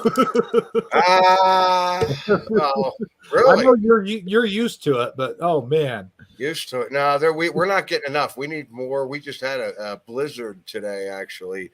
Wow. It was a good. It was blizzard like. I mean, the bar was packed because of it. There was horses racing up and down the streets for what do they call it? Ski joring. It was a big weekend, very busy. I'm absolutely exhausted. But right in the middle of the races, just snow came in like crazy. And it's funny because they brought in all the snow to pack the streets to let these horses run up and down the streets. Really? Yeah. You'll get a shot of it. Now down the we'll talk later about that. All right. So here's Antarctica. There we go. You want the truth about Antarctica? Fasten your seatbelts. Here it comes. I gotta say, this guy talks so softly, like I could probably fall asleep watching these videos, honestly. Just the tone of his voice, you know? And I love old maps like this. And as you can see on this particular old map, look how large the continent of Antarctica and the North Pole is compared to a current globe model that we have. Mm-hmm. I mean, how much land there actually is on it compared to, what they would have us think it the size of those continents are today. So, Hebrew, you like this guy's voice? You ought to listen to John Levy. He's a riot. He'll put you to sleep. I mean, not the information keeps you going, but right. I'm not dissing the guy at all. I love him. I'm just saying, like, just the quietness and you know. Well, there was somebody, I was listening to one of his videos down at the bar before work. I was all opened up and everything, John Levy's. And somebody came down and said, that sounds like so-and-so Malkovich. What's the guy's name? He's an actor. Yeah, John Malkovich. He goes, is that John Malkovich? Yeah. And I'm like, I would have never really looked at that. He's like drawn out in the way he talks. It's like, all right. Anyway, I digress. Let's go to Antarctica. Thanks, Luther. You too, brother. On the moon. The moon is the reflection of Earth. Not the little ball you have been told, but a gigantic Earth. And in one of these craters we live. The crater Sulpicius Gallus M. Probably you won't. There you go, Susso. But I will prove it to you within the next minute. And the symbol, the what it looks like. Thank you. What it looks like. I'm starting to see this symbol like out of nowhere. I'm like, oh my God. Like, that's just so stupid. Why am I seeing this thing now? Go ahead. I'm out. Did you catch the name of the crater, Suso? Yes, and even after watching 40 some videos, I still don't know what it's called. Well, rewind it like 30 seconds. It's subpiplius. That's why I don't know, because I can't say it. And it'll change in a couple of months with the Mandela effect anyway. It's just something easier for me to say. Whoa. You have to go by the red line here, bro, not the gray one. Yeah. You think I'm kidding? They're right there. Whoa. Within the next minute, watch this. Suspiculus gallus M. Take a freeze frame of the crater. Darken. Did you get it? Now let's make a 3. Yeah, I got it. Suspiculus gallus M. Okay. All right, go ahead, Hebrew. The map. Watch the differences in height. Next, we take the official Antarctica map.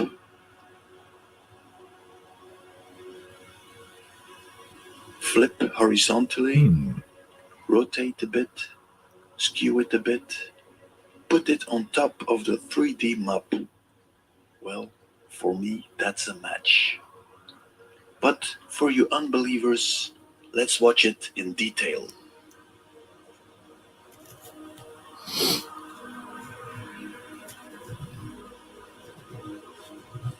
So essentially what he's trying to, I guess, prove here is that Antarctica fills in half of that crater, which essentially means that half of the land that we could explore, if it's Antarctica, is yet to be even explored. And I need to address Keith's dad. Yeah, I was going to address that also. Go ahead, Suso. My version of that, and I want to hear Armor's too, is look, you're looking at a reflection, and he's looking at the official Antarctica map. They're not giving you what it really is, in my opinion. And I think the reflection is probably a better idea on that, Armor. Well, actually, you have to skew it because it's on a slope. You got to remember this is a crater. So Antarctica isn't flat like it is on a map. It's at an angle, which would skew its perspective, looking flat on it from that angle. Yeah, and it's not like you had to skew it a whole lot. I mean, it was just ever so slightly. You know, to be honest, that's the question I was going to ask, is why he has to skew it so much. Like if you're looking at, I don't know, like a giraffe straight up from the top, it's going to look basically like a line. Now, if that giraffe's on a slope, so it's higher, it ain't going to look the same. So the fact that it's a matter on a slope, of perspective. you get depth, right? It's a whole matter of perspective. So that's why he has to skew certain things, because he's making it fit into a bowl, basically, a crater. And one of the reasons why I thought, wow, I want to see if there's other craters that look like this, because he might just have the wrong crater. They might be very similar. About every time we give you an answer, well, then, enjoy the show, I guess. Yeah, I mean, there's going to be questions along the way, and that's what we're here for. So, how open are we? I mean, how open is your mind? I mean, obviously, I do like. His is quite closed. I'm just saying. Yep. He's going to be drawn here for a minute, Hero. So you can let him play. All right. But what are the chances that I take a random crater of the moon, make a 3D map of it that matches the map of Antarctica perfectly? The chances are 0, except when you know what you're doing. If you want to know how I got there, I explained it in my previous videos. We are ahead on the videos. This isn't like his third and keep in mind, he's matching up with the unskewed image on the right. He's not using a skewed image at this time. So he's matching it up with an unskewed image.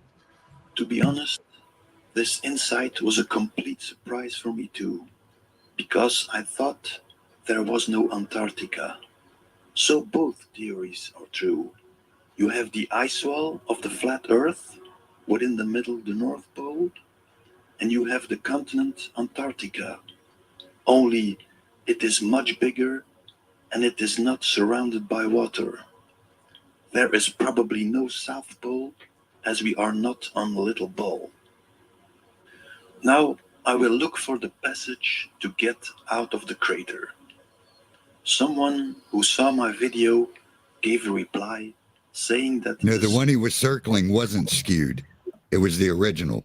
The one far on the right was skewed, but the one he was circling was the original, quote unquote, true map of Antarctica. Stargate was this. You can see the resemblance with Sulpicius Gallus M. Now I will give you some information about the Pillars of Hercules, because I think that is the clue to get out of the crater. For this, I will take Wikipedia. According to Plato's account, the lost realm of Atlantis was situated. Pause it a second. Pillars of Hercules. Absolutely, John. We're all free to speak our mind here. What I don't like is when people make fun of you when you speak your mind. That's what gets my goat. But yes, everyone's free to speak their mind here. Just don't ridicule others if you don't agree with them. That's all I'm saying.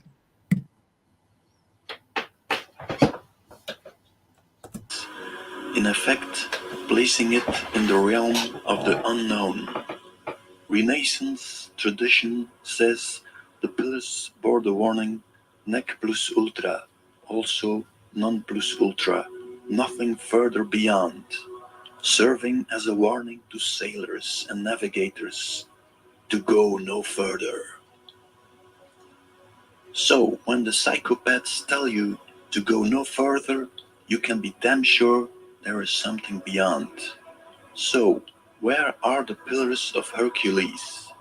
So they tell us the Pillars of Hercules are situated in Spain and Morocco. Let's investigate that. Well, they seem to have the right angle in Morocco. In Spain, some people know it too.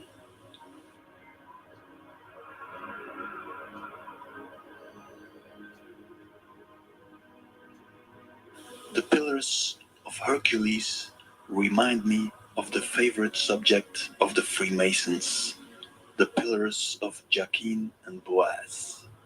So, you destroy the pillars, the symbolic destruction of the gate. Sadly enough for them, that was exactly the event that got me searching for the truth. Later on, the Spanish changed their symbols into plus ultra. There is more. Columbus discovered the New World. I think the New World was not about the Americas. It wouldn't surprise me that Columbus discovered the passage out of the crater. Now, why am I saying this? Because when you look on the Antarctica map, you have a place called the Hercules Inlet. When you put that on the new map I made, you see the gateway of the two pillars. When you flip the map, you can clearly see the two pillars and the gateway.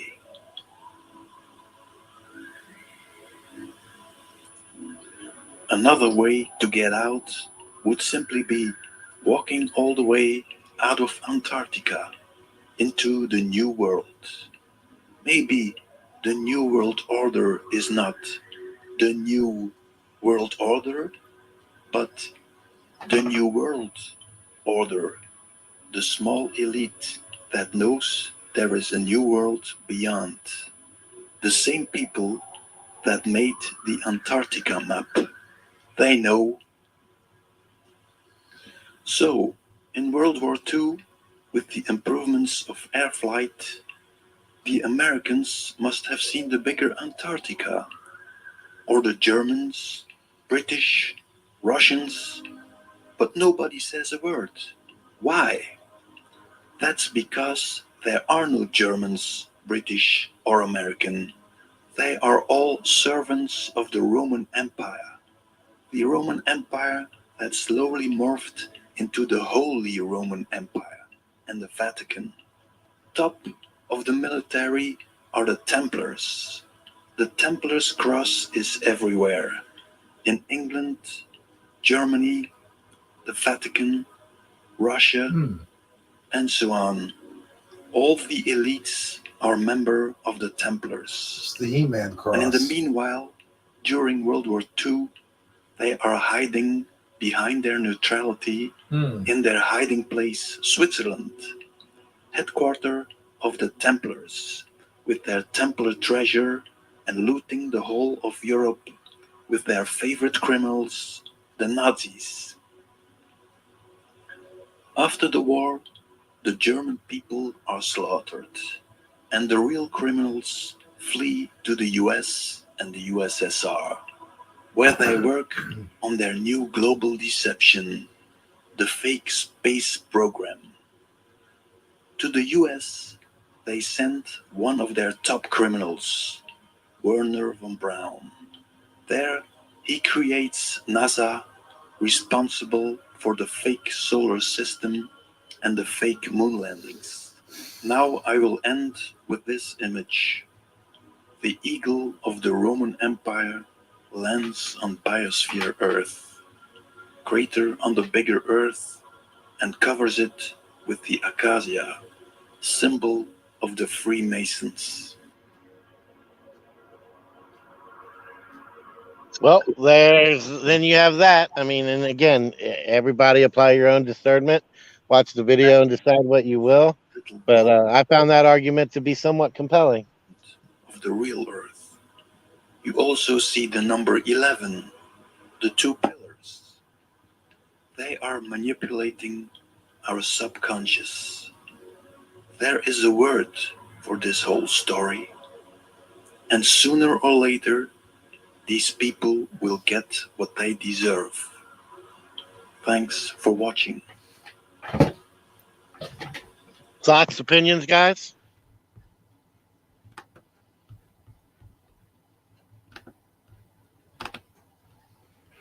Am I on? Is this thing on? Yep, you're on. I don't know. I got wrapped up in chat. So I already seen this stuff so many times. And right. I just thought, yeah, I don't know. Every time I come on Hebrew show on Sundays, you guys do different things, and it's usually current event stuff, and it's a lot of fun stuff and whatnot. And this is a little different. I brought this stuff out to Saji. We talked with Hebrew about it on the other day on the show, and we were all interested in looking at it. I feel like I screwed up your show. I mean, because man, I'm loving this. This is my favorite. Wasn't the platform for this kind of heavy stuff. That's for sure. I was afraid of that. Oh, you mean I guess I need to look in the chat. I mean, because I'm having a great time. Yeah, maybe I'm missing. I am too. I'm liking this. This is something that we haven't done in a long time. Like you said, something that you haven't been so excited in, like, what did you say, 7 years or something like that? But this is something we haven't done on this show in a long time, and I'm really enjoying it. And I can't even see the chat because when I'm presenting, of course, you can't see the chat. You don't want to see the chat. Yeah, I'm kidding. No, it's really not. It's really, really not. It's like, I'm like, well, you know what? It's like John, it looked like he had a confrontation earlier. I'm like, no, he's fine. The dude has an opinion. I don't know. I didn't want to get involved. It wasn't a big deal. It's like, guys got an opinion. Who cares? Some people are laughing at this. Listen, I get it, especially when they get to the Jesus stuff, when they get to the we're still on a ball stuff, and there's other things that this guy gets into that I'm like, wow, dude, you just lost half of the people that listen to you. and there's still 50,000 people watching him every month. So I don't know. You know, I'm I'm having fun with it. Yeah, and I just looked at the chat and I saw where it looks like Bear Lamb said I didn't find that compelling at all. He didn't even show any evidence on his theories. Yeah, you know, I mean, I see your point there, Bear Lamb. I guess why I found it so compelling is I'm already familiarized myself with Project Paperclip and some of those other things. So seeing those images, I already kind of got a background on what it implied, and I know the stuff behind it. And I mean, I'm sure you probably do too. But there are people out there who don't even know what Project Paperclip is, who Warner von Braun was, how NASA was created. They don't even know that. You know, they don't even know that at all. They're not even aware that, you know, German scientists were brought over after World War II. That there was a treaty signed by all of the major countries to leave Antarctica as a research-only continent. And despite all the valuable resources, I mean, even right now today, look at what we're fighting over: oil. How many wars have been fought over resources and oil? Yet Antarctica is chock full of it, and not once have we ever fought over 1 ounce of land on it. There's something with Antarctica. There's more than what they're telling us there. What the answer actually is, I have no idea, but I am intrigued by the concept of why, and I want to know why. And you know, there is something else going on. Yeah, for sure. You know, I mean, and how big is it? Does it answer a lot of our questions? Why do we have all this amnesia? First off, but that's my big thing. But you said something about snow. Let's see some snow. No, yeah. Let's see some snow. But before we do, I do want to reiterate again. I am very compelled by this stuff. Otherwise, I wouldn't have asked you to come on. You remember when we had that discussion? You know. Yeah, are we going to do like one dub game at the end of this, or what? I don't think so. But it has to be about Crater Earth. Oh, well, there you go.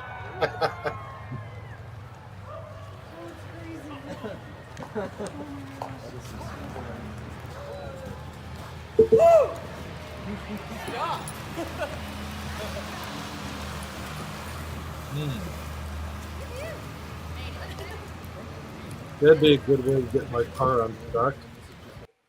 See, that's what they do once a year here. They down the other end of the street. They're jumping ramps. They got people riding on the back of these horses with a rope, and they're jumping ramps. It's called ski joring, and they do it once a year. Even during COVID, they did it on a back street, like they weren't going to tell anybody. It's like it's such a joke. Anyway, this way they could say they did it every year. But it's a lot of fun. It was very busy. Bar made tons of money, and we had a burlesque show that night, which was a lot of fun. This is a big comedy show. Yeah, it sounds like you guys have a lot of fun down there in Colorado. What city in Colorado is it? Leadville, Colorado. It's just, but it's very seasonal. I mean, most of the time it's just nothing. I mean, there's nothing going on, but this year's been a little different. I mean, I expected to have 3 and 4 days off a week. I'm working 5 days. It's busy. So good stuff. That's good. It's busy. People want to get out, I guess. And it's funny because I'd say 2 weeks ago, I must have saw more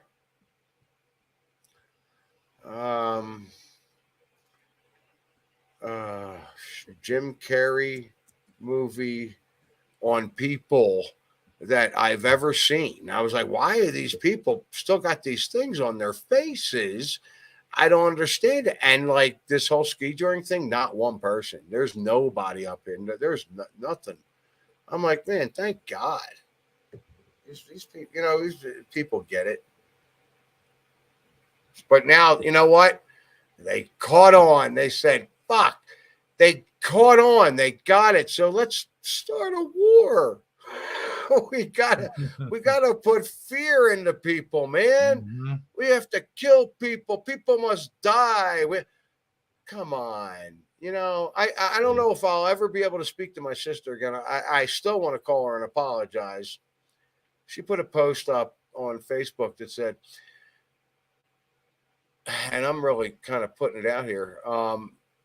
Please, somebody help the people of Ukraine. I'm like, are you kidding me? Yes. You know what? Get a gun and go over there and help them. If that's how you feel. I'm like, I get it. I get it. People are going to die. It sucks. I've said prayers myself, whatever. I get it. But do you see that the virus has turned into a war? No, people don't see that. The fucking virus disappeared. Are you kidding? This thing was killing millions. I mean, come on. Oh, I hear you. I hear you. But I feel like I'm. Hey, Susso, you really went on a tangent there, didn't you? Dude, this weed is so good. You watched me roll the joint before the show, right? I've already rolled 2 more. So. Oh, with that being said, let's look at some memes. I think some of these topics might come up on the memes here tonight. I can't remember which ones I chose specifically. But what do you mean? Let's look at some memes. Bro, you got some memes for us, man?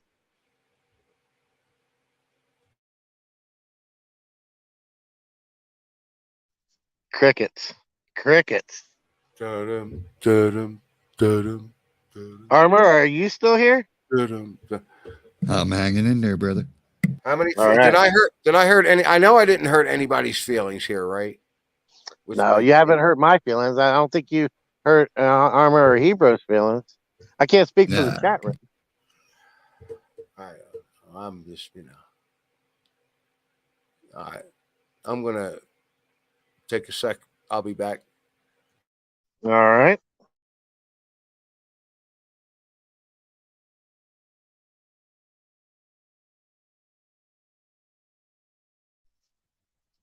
Hebrew, are you there, bud?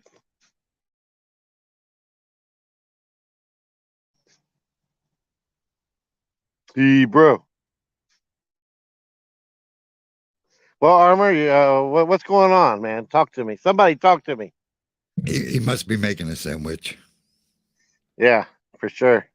You know. Well, let's see what's going on in chat here. Chirp, says Michael Fontaine. They're barely talking about the Ukraine thing. You really don't want to get me started on the Ukraine thing. Well, everybody and their brother has a theory. I saw something on Twitter right before we went live that trying to post a theory in regards to how it's all over bioweapons, because apparently there's lots of bioweapon research facilities in the Ukraine as well. And the bioweapon research definitely plays into it. The pipeline plays into it. A lot plays into it. The fact that part of Ukraine was still Russian speaking and were getting murdered by the rest of Ukraine and crying out for help, and Biden was finally like, all right, knock it off. And there was a peace treaty in place since 2015 that the Ukrainians have never kept. I mean, don't get me started on Ukraine. Look into the real stuff, people. Quit watching nonsense. And if you're anything that you believe is something you learned off of MSNBC or CNN or Fox, then you've been lied to, my friend. You have been lied to. Even social media is full of propaganda. I've never seen a propaganda,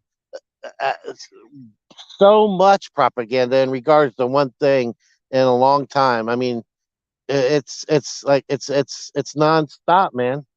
You have to really apply a lot of discernment. It's really, I mean, I honestly don't even think we'll ever know the real reason, but maybe years later. Yeah, definitely. I mean, I've watched videos with actual people in the Ukraine. So Mm-hmm. that's where I'd rather get my information. Yes. Any more mainstream YouTube for that matter. I'm sorry I missed this. What's going on? Oh, nothing. Yeah, We're just waiting on Hebrew to come back. We were going to look at some memes. Yeah. Well, I wanted to hear about what have you guys seen about Ukraine, because I'm not paying attention. I'm not looking at. I have no right to say, "Oh, stop," because I told my sister, by the way, stop watching the news. Stop watching the news. Why are you watching the news? That's what I yelled at her on Facebook for, and she's like, I can't help it, or some shit, and she's like, but these people need help, and I'm like, man, you have no idea what's going on. But I didn't get into it today. I just told her to stop watching the news. I said something about them changing the virus into a war, and that's last time I heard from her.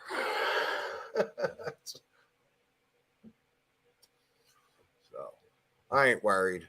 It's just, I feel bad. I'm like, you know what? Leave her alone. Let her do what she's going to do. It's how she entertains. It's how she distracts herself. I can't. And another way I look at it is we've got so many problems in our own country. Why are we even worried about what's happening in another country? It's, in my opinion, it's none of our business. Fix our own stuff. Quit killing babies. Feed some starving people, take care of some stuff here. Quit indoctrinating our children with your stupid gay agendas. I mean, there's lots of stuff here we could be worried about. Yet we're distracted by something countries away that have absolutely nothing to do with us, in my opinion. It's absolutely, it's not even an opinion. It's true. That's true. Oh, man. Why do we bother? Hey, Hebrew, did you go to sleep? Like, can I put up a screen here? Where did he go? Doesn't matter. I got plenty to talk about. Hebrew from attorney. He's in chat. Only a Sith deals in absolutes. Was I absolute about something? I will absolutely not. I will absolutely not make love to a woman who. See, I was going to say got the vax, but you know what? if I'm drinking, hey guys, you know how you were saying before that it's over? Thank Susso? God. What's that? Well, look at now. The masks are marked down from $11 to $3 a box. Yeah, it's a clearance sale, my friend. What's going on here? Yeah, I don't even say the word, man. Damn. That's all right. That company made a lot of money anyway. I'm sure they did. There's enough out there. But what's with the sudden price decrease? I mean, I'm just saying. Well, do they know that we don't? Because if we knew that wars would get rid of the virus, we probably would have done it a year ago. Well, they still were trying to make money a year ago. It's just, it's silly. We don't want to get into this, though. We don't want to get this knocked off. No, you got to be careful what you say. Yeah. How is Hebrew in chat and he won't come into our show? What's going on, man? He's in the show, or we wouldn't have that screen up. Yeah, he's just not talking. Why he ain't talking? I don't know. Are you being bashful, Hebrew? You have to go to the next slide, please. Yeah. Oh, look at that. Oh, we're doing the memes. Look, Dave's not here, man. Changed my mind. I don't get it. It's a common meme where a person sits at the table, puts out a statement. There's actually videos. This guy sits outside with a sign that says different things. I think mostly it's political stuff, and he sits there, like Biden's an idiot, changed my mind, something like that, Oh, I don't watch the news. I wouldn't get it. Oh no, it's just a meme. It's just a reoccurring meme joke. But let's keep it moving. Oh yeah. Hey, Hebrew's back. Yeah, good to see you. I was muted up. I was talking this whole time. Well, there you go. I was. It's great. I was wondering why you guys weren't answering me. That's awesome. All right, let's go on to the next. I'm doing these out of order, by the way, Saji. I hope that's okay. I wish you wouldn't, because you always miss a few when you do that. Think so? But hey, do what you got to do. All right. Plaid no. trash bags. Been helping your baby daddy move since 1974. Oh boy. Wow. Ouch. Yeah, That's like 2017, 2015. Yeah. Okay.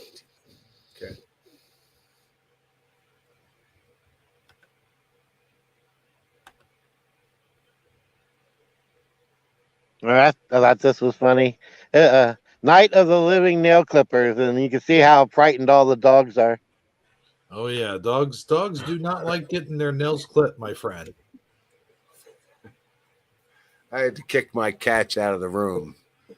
They were bugging me. I said, "No, I'm doing a show." They're running around the rest of the house right now. I thought they were well sedated. I think it takes a while for Prince. Buttercup, I don't need to. She's always that way. God, Prince. Either that or your plan backfired. Right? Well, he actually. It's so funny because I used to have to just put this liquid CBD on his paws, and he would lick it off. Now he takes it right from the syringe. Oh wow. He's like, "Yo, give me my stuff." He's running around enjoying himself. I think he's in a corner watching a raindrop just drop. I think this is the perfect meme for tonight's show. Yeah, there you go. Yes, exactly.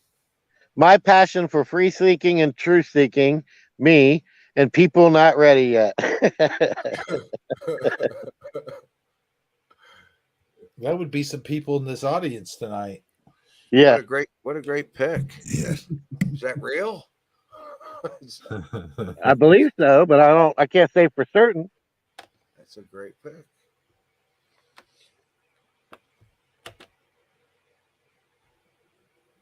Hmm. All right. And then here we have me in the middle, just trying to live life. Was the collapse of civilization, another variant, supply chain shortages, satanic rituals, World War III, and the metaverse all hanging out too, you know. You know the thing. But when you put it in a visual, it's a lot easier to understand, you know?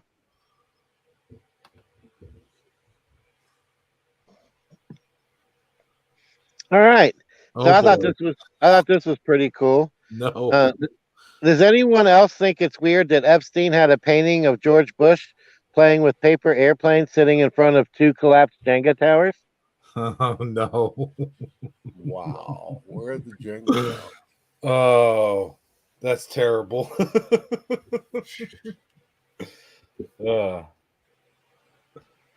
I think I should move on to the next one. All right. Oh, wait a minute. What did I do? Oh, you put that trash bag thing in there twice. Oh, yeah. I could have done that. All right. Here we got a kitty cat. Well, I guess it's time to get up and go to the couch. That's me. That's totally me. But that's awesome.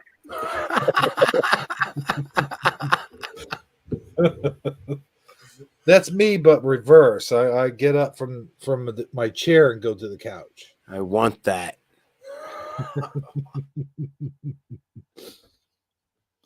Yeah, I think a lot of people can relate to that.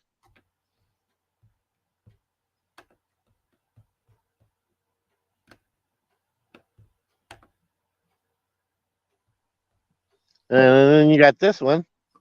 That's what I do. I drink coffee. I hate people, and I know things. Huh. Yeah. Yeah. Yep. That sums it up. The cat things because of me. No, just purely coincidental. I love it. This is awesome. Oh no, what's this now? Oh no. All right. Oh, and that was the last time I was asked to help at a baby shower. oh geez. Yeah. I'll tell you what. Well, you guys want to try the dip? It took a sec. I'm going to pass on the dip. Thank you. I'll tell you what, Saji, you have officially turned me off of nachos for a while. Just saying. Yeah, let's definitely get this off the screen. Yeah. All right. So the face you make when Russia invades the country, that launders your money. I think we actually talked about this 2 Shifty Sundays ago. Yeah, I think we did. We were on it. We were Johnny on the spot. We were covering it long before everybody else was. We sure did, yeah.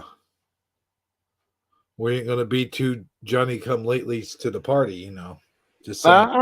I don't know if this is 100% accurate. I haven't fact checked it, but if it's true, there's a lot going on here.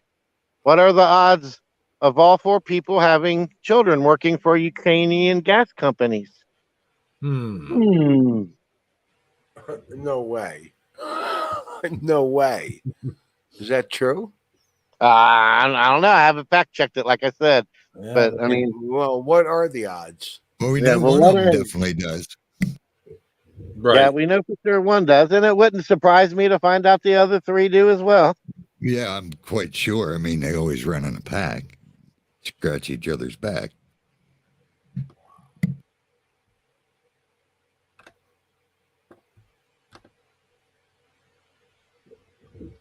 Okay, let's see what we got here. From 1999 to 2014, Ukraine donated more money to the Clinton Foundation than any other foreign country. Biden, Pelosi, Kerry, and Romney all have children working for Ukrainian gas companies. Well, so more of the same, but yeah, interesting nonetheless. And there's another good reason to help them poor Ukrainians, huh? Yeah. Just saying. Ouch.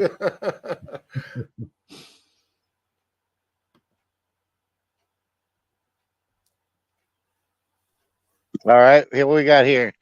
The normies waking up to government corruption. Anyway,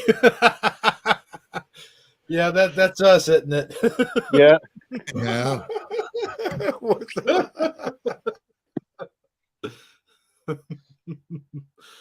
Oh, that's good. That's good. I like that one. Good job, Saji.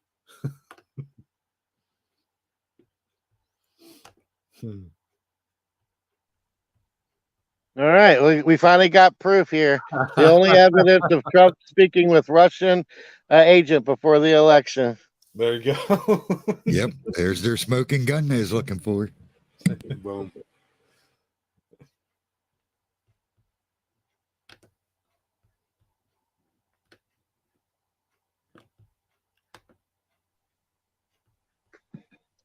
All right. Me yelling representative to the automated customer service. That's me too. That's so true. Done that. What was that? I didn't quite catch that. Oh gosh, yeah. So you would like to speak to a representative?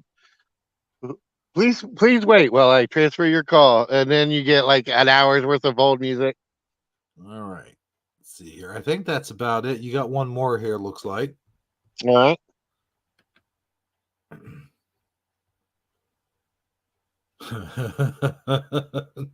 We need air support, United Nations. You're doing great. And that falls in line with exactly what we've been talking about, really. Yep, exactly. I knew it would. That's why when you guys were saying that earlier, I was looking forward to the memes. Oh man. So there you go. There's the I think that's the last of the what do you mean memes for tonight. Yep, I hope everybody liked them. Oh, I like those last ones. Those were really good. Definitely had some good ones in there. That was fun. That was a good break. Yeah. Because Oh, we apparently got, we're getting into other things. Is that right? oh, Yeah, we're going to go back to that channel, but this time not get so much in the earth stuff, but kind of touch on the more spiritual side of it, which is why I'm glad Armor is here. Excellent. Looking forward to this. Where are we going? Hebrew, we're going to skip the it's up to you guys. I had one that was Disney related, the Disney one. Do you want to watch that one? Yeah, Susso? you're gonna have to do. Is that the one? Yeah. Okay. Yeah, you're gonna have The to. Disney And one that's still ties in with the crater thing, but it is a good one. Yeah, and If I it's think the one Disney one actually. Okay, yeah, I ain't sure which Disney one you got. Never mind. Well, look at Shifty Sunday, Armor. You can see what's there. But I'll tell That's all you, right. I'll see it when you play it. And then I got two more after that one, and that's it. all right. Well, here we go. Let's see here. is the Disney one? Let's see. Because I think I think there's some validity here, but I think if chat's good, if some people in chat want to have a good time, they're going to be going crazy over this one. I think the Disney one is intriguing. However, I do think it's the least convincing of all of them as well. Right, exactly. That's what I'm saying. But I do like definitely. it. I do until you like watch it. Because he goes over it many times. I mean, yeah, you really got to almost you really got to watch videos. it more than one 10-minute video. Because, yeah, I mean, it's this stuff's. I admit it took me a long time to even begin to understand what he was saying before I could start to think about it. You know what I mean? Yeah, it took. Yeah. I've been going a month now, so. This should be good. I hope it's I think this is the good one. Yeah, I'm guessing. I don't know. We'll see. Present you the holy grail of the flat earth movement. And no, it's not the United Nations map. One of the viewers of my videos was intrigued by the plus ultra explanation in my previous video. He mentioned the existence of a secret society called the Plus Ultra Society. So I examined this society with some surprising results. Plus Ultra is a secret society comprised of the greatest minds throughout history that created Tomorrowland. Their motto is Cras est noster, which means tomorrow is ours in Latin. It was founded in 1889 by Nikola Tesla, Thomas Edison, Jules Verne, and Gustave Eiffel. It went on to include other members, such as Mark Twain, Ray Bradbury, and Walt Disney. So, they created Tomorrowland. That reminded me of the music festival in Belgium. More about that later. So I looked at some photos of that society, and the first photo that struck me was this photo. No, I just want to pause it real quick, talk about Walt Disney 1 second. You know, he has been involved in a lot of controversies, and they say he's in the Illuminati and stuff like that, and I don't know. I just thought that was interesting to point out that he would go straight to Walt Disney, because there has been a lot of conspiracies about Walt Disney, as you know, Saji. And you there? Yes, I'm with you. Oh, okay. And like I said, I don't know a whole lot about any of this stuff, but like you said, we're going into it with an open mind. So there is something into what he's saying here, I do believe. I just wanted to point that out. So I don't know. So you're okay with this? Okay, good. Yeah. You just wait.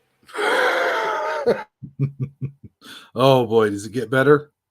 Yeah, this is the one that'll definitely this one's definitely going to lose people, because I still ain't even got my head wrapped around what he's doing here. But yeah, same here. but I thought it was worthy of consideration for the show, so that's why it's here. And even if he's off a bit or wrong about something, doesn't mean the other stuff isn't Oh, point. well, like I said, I know I've watched the later ones, so I understood what he's doing now. But I'm saying when I first watched this one, I was like, okay, that's too much. But then the later, because he always, Agreed. you know, he always retouches stuff. Bradbury in the middle is working with some colleagues on a map. Look at the form of the circle. It reminded me immediately of Sulpicius Gallus M. Look closely at the form of the water. Now, let's look again at the structure of the landscape.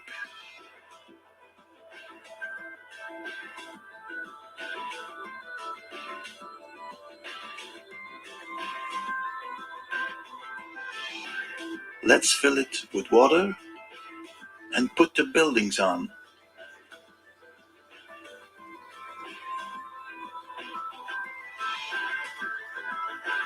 This photo was taken in the 50s.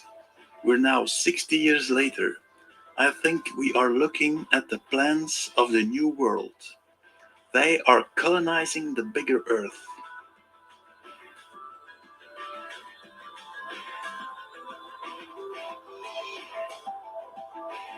Now you know why every country on the planet is in financial debt. They are using our money to build a world of their own. So Ray Bradbury, science fiction author, was a good friend of Walt Disney. So when I had seen this photo, I thought, let's examine Disneyland from the air, and bingo! I immediately saw Sulpicius Gallus M. Let's put the Antarctica map on it.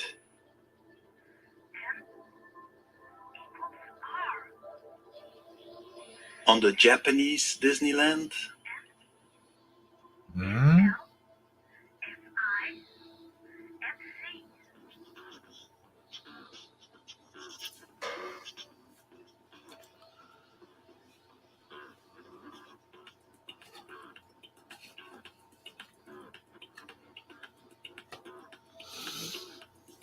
I was looking for the Tomorrowland Festival in Belgium Boom, and I saw the same map.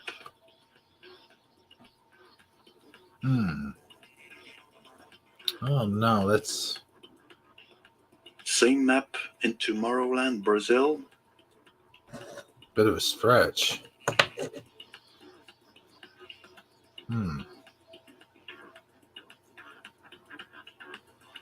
So I think the same people are behind this Tomorrowland Festival and Disneyland. I always And that Tomorrowland armor is that we remember we talked about that. Oh yeah, yeah. A lot Oh, of this stuff when he does his map stuff seems like a stretch. Some of it. I mean, I say a lot of it, some of it, say 50%. Some of it. yeah, I We were don't. talking about that. I mean, I don't see it. The Antarctica in relation to Disneyland.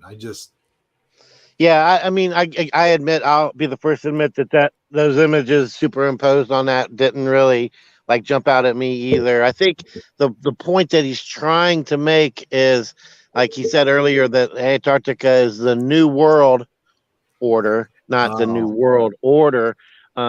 The new world that we're eventually going to be, made aware of, that they already know about, and these maps are uh, made in the image of that new, that unfound land that we're not aware of yet. But again, I mean, I'm with you that I don't really see a direct correlation based off that superimposed image of Antarctica, but I think that's what he's shooting for here. okay. how some nobodies from Belgium suddenly make this gigantic festival and export this abroad. That's very strange. Who is paying all this? This festival is clearly created to promote chemical drugs and bring people in a state of hypnosis. Yeah, I remember that. Just like Disneyland. Friends from over 75 countries traveled to Belgium.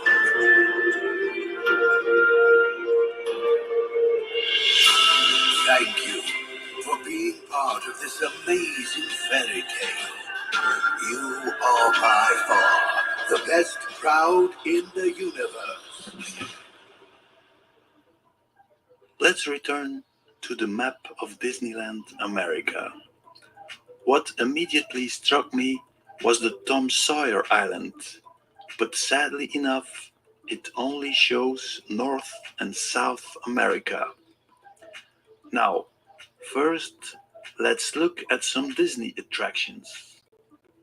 Here you have the Matterhorn, and here a submarine base.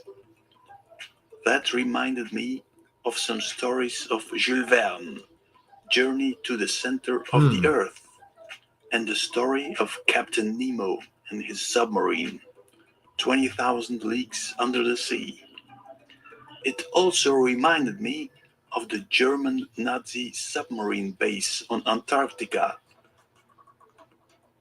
Let's compare the Antarctica map with the Disney map.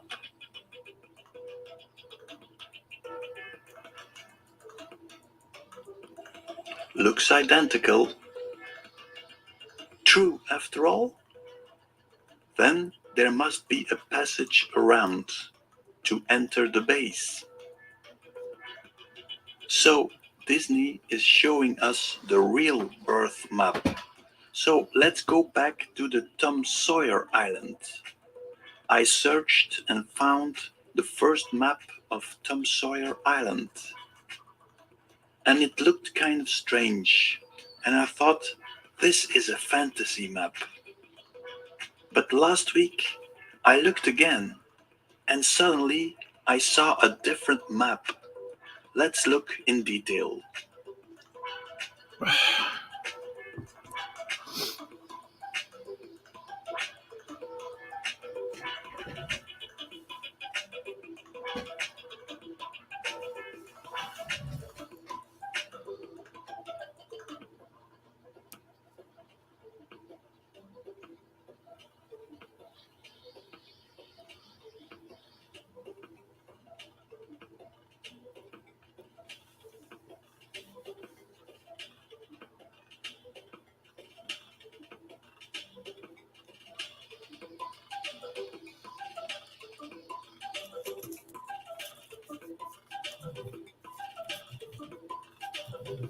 So, the whole world map is shown here. But why are the Americas on their head? Why is everything connected to each other? Australia fitted on the tree. What a coincidence. But what is the centerpiece? I don't get it. You want to pause? I thought. Yeah. Where he back that up a little, where he says he doesn't get that. He almost gives up. And I'm thinking that part where, that land he can't figure out. I'm like, well, the centerpiece. Go a little bit more forward here, bro. That's about right. Well, yeah, just play it. I'm thinking that's Atlantis or other sunken islands. Maybe not Atlantis, what he gets into, but Atlantis for what might have been on our plane or whatever. I don't know. Just a sunken island. I'll go with that because of other things he gets into. Yeah, fitted on the tree. What a coincidence. But what is the centerpiece? I don't get it. Well, finally, I thought, let's look for this form unsulpicius.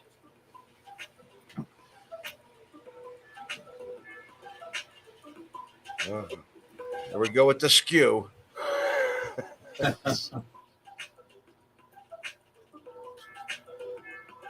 I mean, you skew that a little bit and it fits. I mean, I don't know. And whoa. Not a stretch. I don't know. So you take our existing world map, you cut off the Americas, flip it horizontally, and put it on its head. under Asia. But you have to skew because you have to hold account with perspective. That is why Africa looks so small. It is probably the lowest point of our biosphere. But what is this centerpiece? The only thing I can think of is that this part of Earth has been flooded, and we are looking at the 50 million year old map. For the moment, I have no other explanation.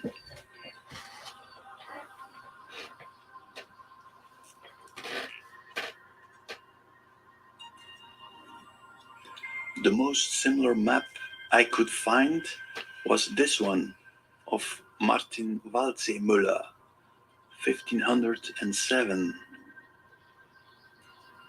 So now I would like to thank Uncle Wald for this map. Here we go. Oops. Am I seeing someone else here? This is a building of the Disney Studios. Those dwarves, that's us. We are holding up the pyramid.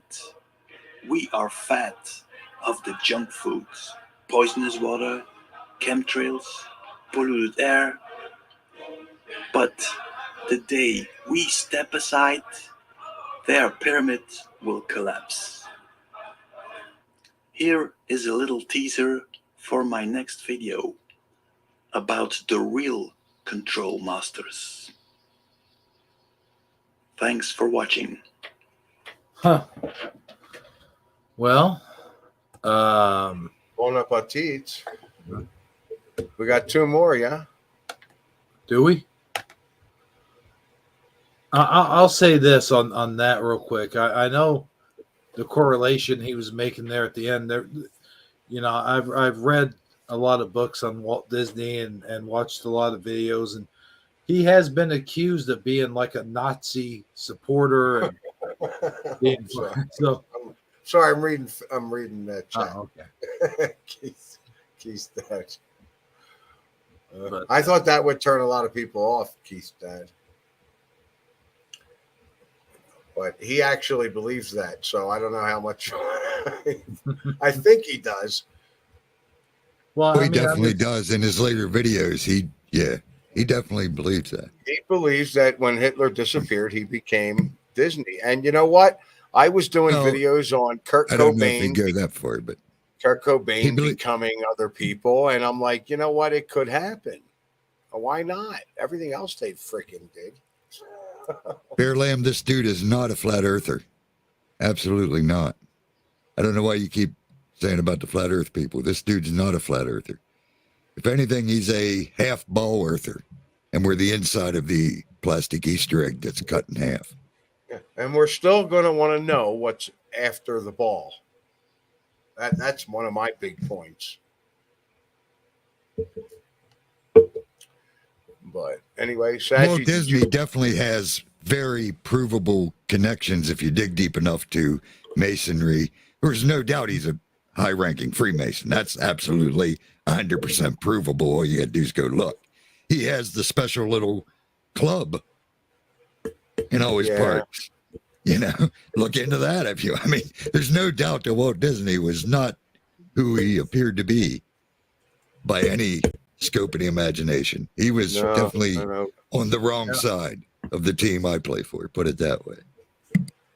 Well, I was introduced to Disney at a very young age, as I'm sure most people were, but I've been attracted to Disney World for my whole life. I mean, we're talking about it now. I'm like, fuck, I'm not getting on a plane if I got to put a mask on. I will walk. I will drive, whatever. But I'm like, nah, you know what? I haven't seen Disneyland in California, so I might check that out sometime. But I'm like, you know, with all the shit that's behind it, I mean, why was I so pulled toward Disney my whole life? I mean, you know, my daughter's going next month. I think she's going. Because I took her when she was young a couple of times. So, oh yeah, and now they're a big corporate, you know, media conglomerate. They own half of everything that is on television. I mean, even the radio stations for that matter. And they called the different amusement parks Disneyland and Disney World. And I'm not even trying to go out on a limb here or be facetious about the whole thing, but I mean, there's more land in the world than maybe we're aware of. Just saying. And that's another thing with this whole crater thing. The flat earthers, when I was getting into them and looking at that stuff, and they would say, "Oh, you can imagine infinite space, but you can't imagine infinite land." And I'm looking at this guy's ball thinking, wow, if the moon is that is practically infinite. I mean, 250,000 miles to the next crater, and you don't know what's in it. I'm thinking, go to the North Pole. They probably we're going to go to this one, or we're going to go to that one. Or, they probably know what's going on there. I don't know. But I figure at the North Pole, you're going down into the bigger Earth to different craters. And on the outside, you're going to the outside of the crater. I don't know. Oh yeah, I mean, again, it's all theory. I mean, we're all I can say for sure is it's not what they tell us it is. But beyond that, again, it's just thoughts, concepts, and ideologies. It's just almost fun to me just to do something different instead of watching what the hell's going on out there. New viruses. Yeah, explore the possibilities. That's all. And the next videos we're going to get into are kind of on a take you down a different trail or a different path with a little bit of the same mixed in. We're going to run short on time if we don't get straight into it. But if you guys have any comments you want to make on what we just watched, I mean, I'm not trying to keep you from commenting either. So, anybody got anything they want to add? Run short on time. What are you talking about? Why? There's a time limit. Yeah, but I mean, these videos are going to be time consuming, and there's only so much time in the day. We don't have infinite time here. Saji has to be in bed by midnight, or he turns into a. Well, let's get through these videos, and then we'll discuss what we're going to do after, if anything. All right. All right, here we go. Saji, they want the link again in the chat. Okay, I can do that. Let's start this video with the examination of the word Sabbath. So I will show you how you can start with a mistake and end up with a good result. In the word Sabbath, you have the word Ba.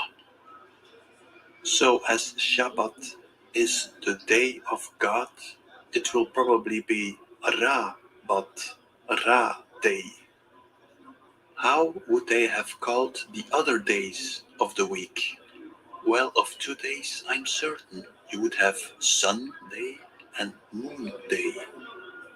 That, of course, reminded me of the RGB system, where Sun and Moon are both reflections of Earth. So let's take the counter-rotating pyramid system with the Ka and the Ra and the Ba. So you have the Sol, then you have the Man for the moon, and in the center you would have Earth. So how would we call the Earth? Well, that's like kicking in an open door.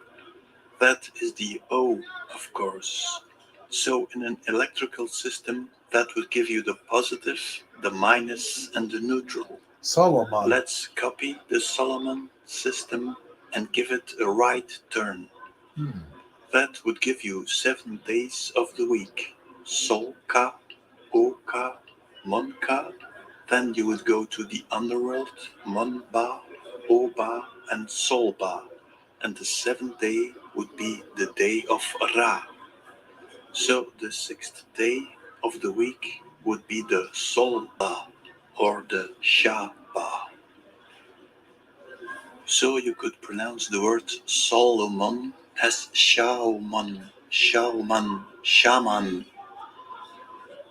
So the shaman would not be the priest of some native tribe, but he would be the priest who knows the secrets of the Solomon star.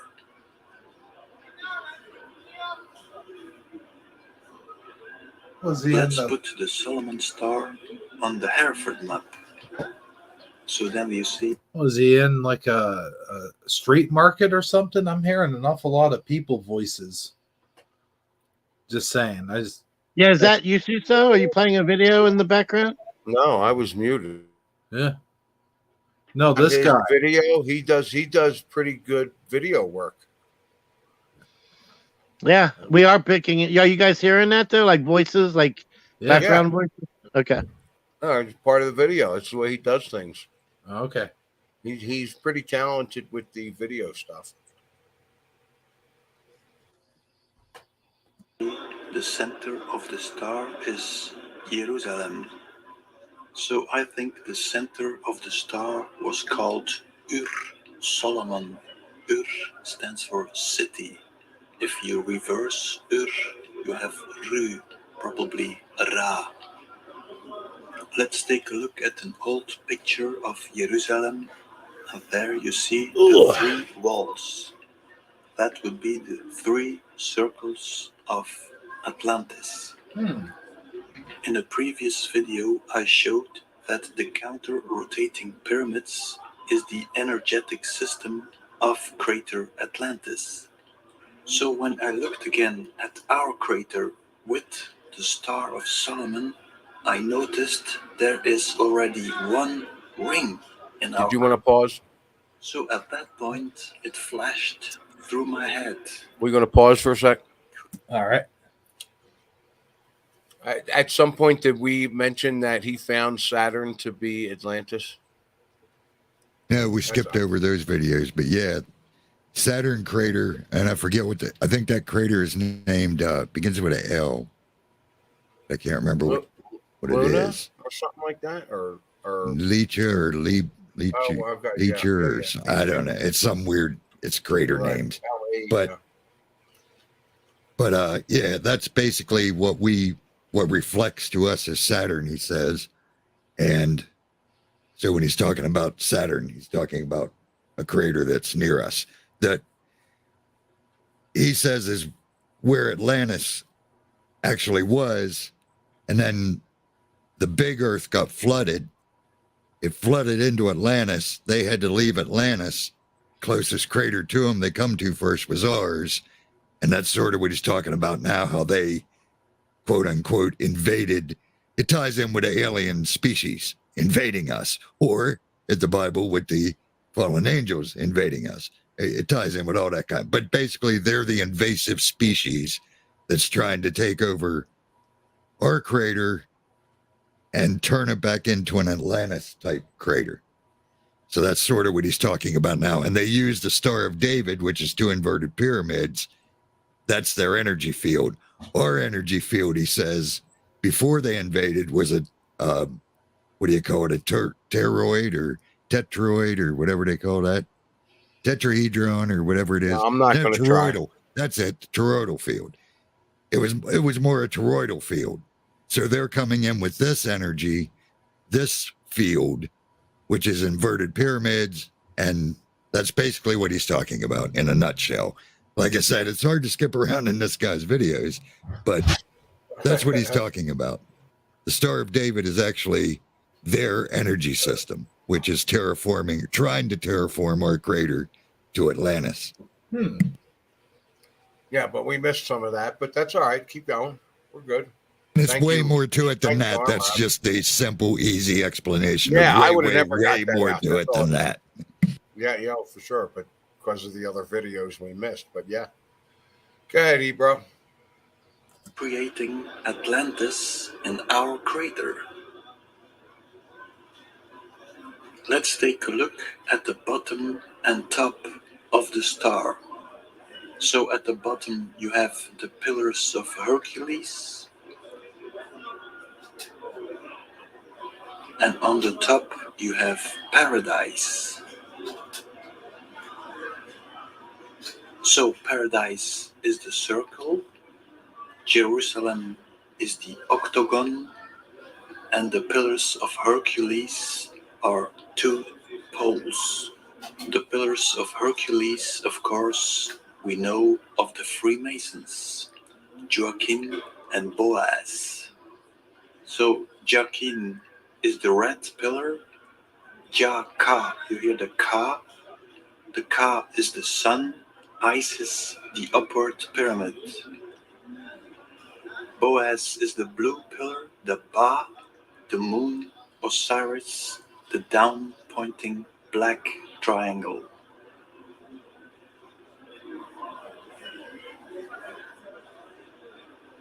Let's put the Solomon star between two pillars, and then you see the 1x, x1, the 911, one of their favorite themes.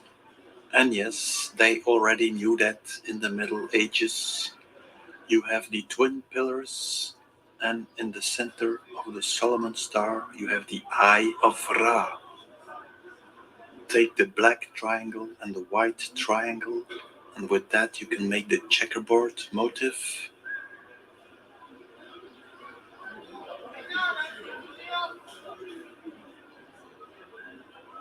Now let's presume you want to create an electrical counter-rotating system on top of our crater. How would you do that? With the first pillar, you could create the Ba pyramid. But the second pillar, you would have to beam to Jerusalem and from there to paradise. Then you would have the up-pointing pyramid, the Ka. And how would you energize this system? Well, let me show you the Kelvin water dropper. So by using streaming water, you can create a high voltage current. Here you see how the system is built. Let's take a look at the triangular wave generator. There you can see it has different components like resistors, for instance. So how could you transfer this energy to the other side of the crater? Well, that might explain all these strange buildings built with perfect precision and with an enormous labor, with a technology we still don't understand. It seems like they all are part of a gigantic machine. So they are recreating Atlantis, but that would mean they need a second star. Let's take a look what points that would give us. So at the bottom you have the twin pillars. Moving upwards you have Rome. In the center you have Ur, Solomon, Jerusalem. Then you have Babel. And on the top you have Paradise. Let's take a closer look. And on the top you have Babel. Everybody knows the story of the Tower of Babel.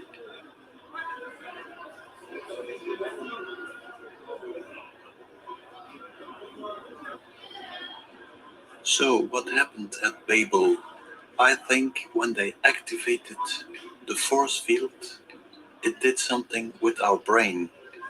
Maybe our telepathic abilities were disturbed at that point. So when you follow this circle with the star, strange things are happening in the Bible. So the evil city of Sodom and Gomorrah is punished by God and is burning. When someone looks behind at the fire, he changes into a pillar of salt. Then you have the opening of the Red Sea. So water is starting to behave strangely and the color is changing into red.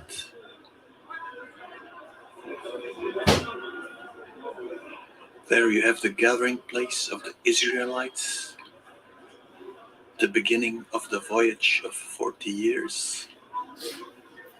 Finally, they arrive at Jericho, where the city is demolished in a very strange way, with trumpets, another punishment of God. Let's move south to the lighthouse of Alexandria. And Alexandria, situated at the Nile Delta, the Nile transformed by Moses into blood, and the Library of Alexandria burned to the ground. Moving further south through the labyrinth, we arrive at Rome, the burning down of Rome. Well, you might say that's another timeline. Well, you might be right, but what certainty do we have that all the historical events we have learned at school are true? So, I'm not sure. Moving up through Venice, Macedonia, Constantinople, Antiochia, and back to the Tower of Babel. So we see, as they are installing the second star, strange things are happening.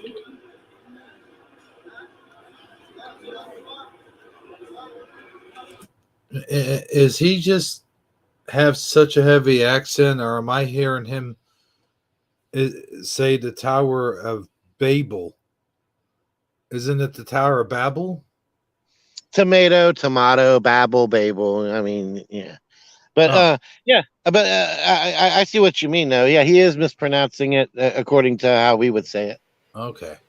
I was just wondering if maybe I was hearing things. Same thing with repictulate. Repictulate, or not how I would say, but you might hear that sometime. Hey, Saj, did you see the chat? Let me look. Which one? All right. The Does he mention? No, I'm looking at private chat. Does he mention the Mandela effect in the next video? There is a video I sent you that he mentions the Mandela effect and his take on it. I think we should try and cover that. I haven't seen that one, and I don't know that if you sent that to me somehow, it flew over my head. But I was on this one that we're looking at right now, where we're at right now in this video. I'm actually kind of lost. I mean, I know that he's trying to describe the machine and how the energy translates, but I mean, where he's at right now. I mean, Armor, are you still on board with this? I mean, I'm just trying, because you have a more biblical knowledge. I mean, what's he trying to point out here? I just went and filled up my coffee. So I missed the last probably good 5 minutes of whatever he said. And I'm sitting there trying to figure out which video has so the Mandela briefly effect tell me in it. what he said about. I mean, because I realize he's talking about the drawer. Their field's trying to take over our field, which, biblically speaking, we'd say Satan fell to earth and disrupted the creation, which we talk about. Same thing, different way of talking about it. So he's basically saying, I mean, I already said about this, that the Star of David, I mean, I don't know what he said. What are you confused about? Tell me what he said. Yeah, go back like 1 minute, Hebrew, and then press play again, because I want to make sure we're not missing something here. Yeah, right, that ought to be good. We'll have to just kind of give him a slight, yeah, right there. Constantinople, Antiochia, and back to the Tower of Babel. So we see, as they are installing the second star, strange things are happening.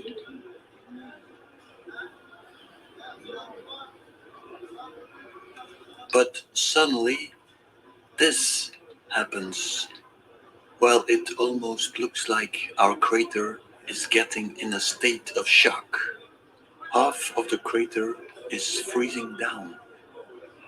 Well, you might ask yourself, is that good news or bad news? Well, I'm not sure. Fact Pause is, it, Hebrew. organic. All right, I'm just going to say I think we should skip this next part. He's going to show some abscesses, and I just don't like seeing that kind of stuff up there. Okay. All right, what he's basically getting at now, and you got to remember he's using that old map, so he's lining things up with that old map, which it's pretty amazing how they do line up with the Tower of Babel and all that, and Jerusalem is the center of the map. But when they fired their machine up, basically, when they fired it up, when they got their field going, when they got all their triangles laid out and the buildings built where they needed them to be built, basically, he's saying, and kicked it on, it froze half the crater. It didn't do it. They weren't expecting it to freeze half the crater. You know what I mean? They're trying to terraform it so we have 3 rings, like Atlantis had 3 rings. You have to remember what Atlantis looked like to understand what he says they're trying to do. Well, they already have the outer ring of the crater, so they're trying to terraform 2 more rings, but they froze half the crater. So that's basically Get what that he's off saying the there. screen. Yeah. And yeah, he definitely goes across all belief systems, which I like about him. The problem is he misses, in my opinion, Jesus's message. But like I said, it don't surprise me because most of the Christians miss Jesus's message. They just believe what Granddad told him Jesus said. But that's a whole different topic. But he definitely understands what I said in the video everybody hated that I made about the two gods in the Old Testament. He gets it and he sees it, and he I love what he does with it. And in my opinion, he hits the nail on the head. He just don't understand that Jesus wasn't part of that. He thinks he was, but I get it. But yeah, basically here he's saying they kicked their machine on and things didn't quite go as planned. And he uses those abscesses as a point to say that a system naturally floods something that is that doesn't belong in order to flush it out. Right. And he was using the flush it out. Yeah. Yes. So that was why he used the illustrations of the abscesses, and I'm just going to explain that to you so that we don't have to sit there and look at those on the screen. Our system, our toroid, I can't say that word, toroid system tried to reject this system. They're at war, or as the Bible would say, you're at war with your flesh. This is, like I said, if you have an open mind and listen to what's being said, I can relate everything he's saying to the Bible without a problem. I have no problem understanding what he's saying biblically. You know what I mean? But I understand why most people don't, because they think the Bible's they're still stuck in the Star of David system. I get it. That's what we're meant to be. You're meant to be. If you don't support Israel, you best not call yourself a Jesus follower. That don't go together. Well, I've made it quite well known. I want nothing to do with Israel, and I never will. And they worship their father, the devil. I don't worship him. I worship Father. We worship 2 whole different gods. Jesus said as much. But again, and a lot of the stuff, a lot of the stuff is for truthers that already kind of have a basic understanding of truth seeking too, and have already came across some of these concepts previously, because you can't explain everything back to square one constantly, or you would never get to the other stuff. So, I mean, if something's not making sense to you or over your head, or just doesn't seem like, well, how could he? That connection seems loose. It's because he's assuming you either A, already know that stuff, or B, he can't take the time to explain every correlation, but he shows it to you in a brief picture. And it's a lot to wrap your head around, even with that understanding. So it's like anything else. You've got to do your own research. I mean, you can't.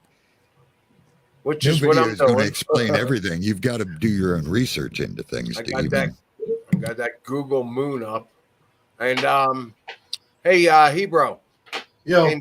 In private chat, I put a link. That video that he does, he comes up with a theory on the Mandela effect. I find that to be interesting. I think you might. Oh, yeah, I remember that video. I don't know that I necessarily agree with it. I loved it at the time, but I thought there were other things that I'm like, well, that doesn't work for this Mandela effect and that Mandela effect, but some of them it does. So if you're interested, we could hit that one at some point. Oh yeah, I'd have to check it out. Right. Well, Yeah. I want to put it up here now. What do you mean now? Well, on the show, before we end the show, I think that would be a good one to end with, right? Mandela effects. Isn't that what your show's about? Oh yeah, definitely. Oh, we definitely like talking about Mandela effects. So yeah, sure. And Saja, you missed that one, right? Now that I'm thinking about it, I kind of vaguely remember something now. But Come yeah, on. I would How could you definitely, forget that? That's a because Mandela effect. I've been spending hours today researching, and it all kind of blurs together. But but I do vaguely kind of remember. But anyway, let's get through this one, and we'll get to that one for sure. Sounds good. Sounds good. Oh man. Made me think that Atlantis might have been the previous victim of this entity. So let's take a look again at the god of the Baba El, the water-moving entity changing water into wine or blood or petroleum, whatever. The Jehovah Ra Phoenix entity. Time to take a look at the creation myth. So the Solomon star is installed and activated. First there was the light. This radiation creates a firmament. The light reflects in the firmament and creates the sun. The sun shines on the earth and creates a reflection, the moon and the stars. This activation of the Solomon star is dividing the water from the land.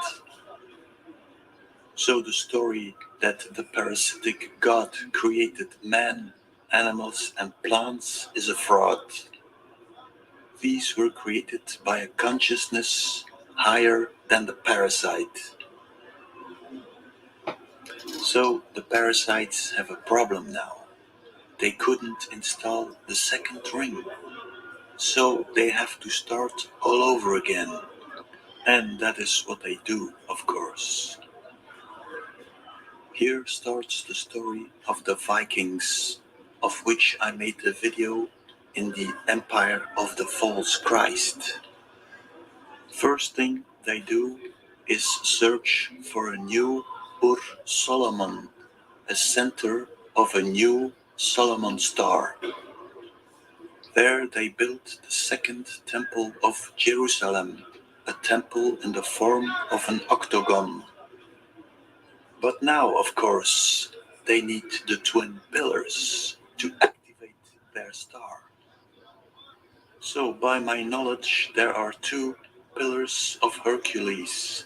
You have the Pillars of Hercules in Spain, and you have, of course, the Twin Towers in New York, or at least you had. So I did a test with a Solomon star. I took Jerusalem as the center and Gibraltar as the beginning of the circle. Well, that had a surprising result. Madrid, Paris, Brussels, Amsterdam, Copenhagen, Stockholm, Helsinki. Let's turn that around. Stockholm, Copenhagen, all the capital cities seem to be situated in this circle. And back to Gibraltar. So let's take a look at the emblem of the European Union. They would need 12 points to activate the star. And what is the opposite side of Gibraltar? It's probably Mumbai, Bombay, Baba.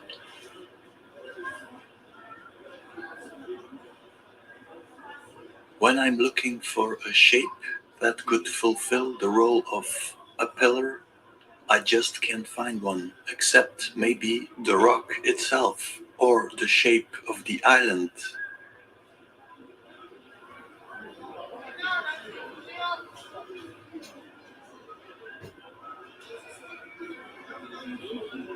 So now I can put a star on the map of Europe, and then I could put a second one on top of it and see where it ends. As expected, it ends in the water. Let's flip the Americas. When I shrink it a bit, with some goodwill, you could end up in New York. Or should we say New Ark? Maybe you have to put a third one upon it. Let's take a look at New York. That, of course, would be the perfect place to put a twin pillar. You can see one on one side of the water, and on the other side,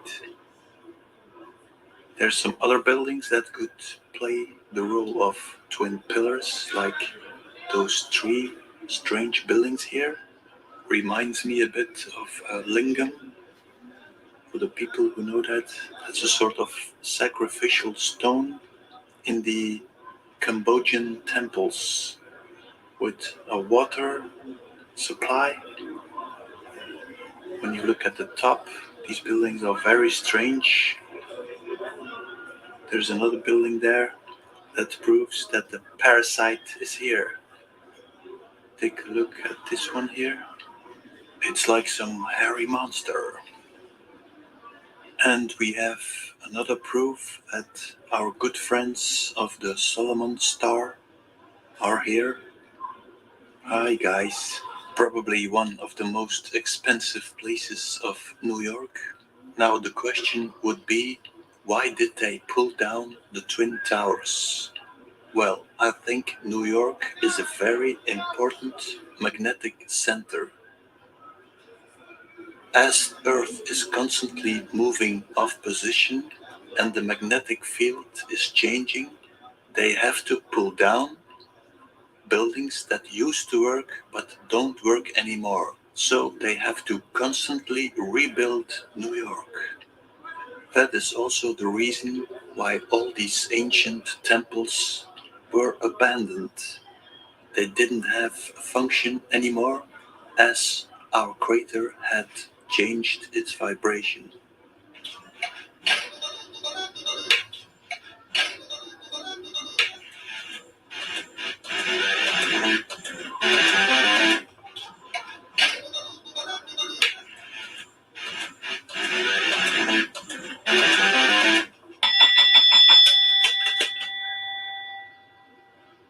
Well, I have the impression that the game is lost. Putting another star on this planet will take him thousands of years.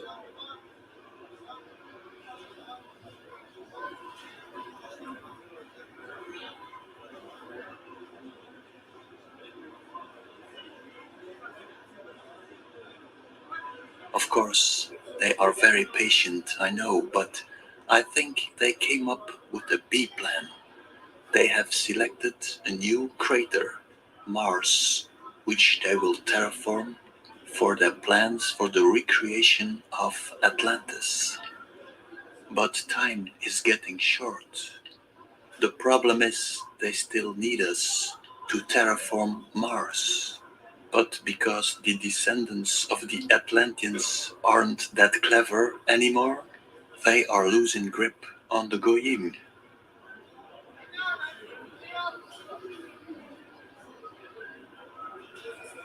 Tell me this isn't fascinating. So this coronavirus might be the final battle.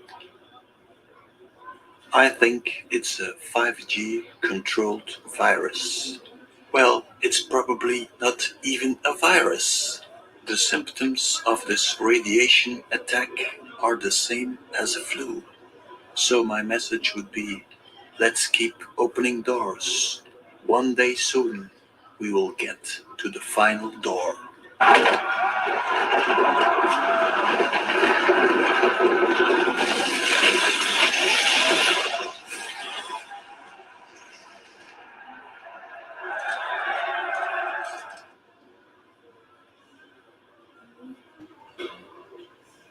if this is a reset and any one of us survive, we'll be smarter than them next time around. Let's hope it doesn't go that far.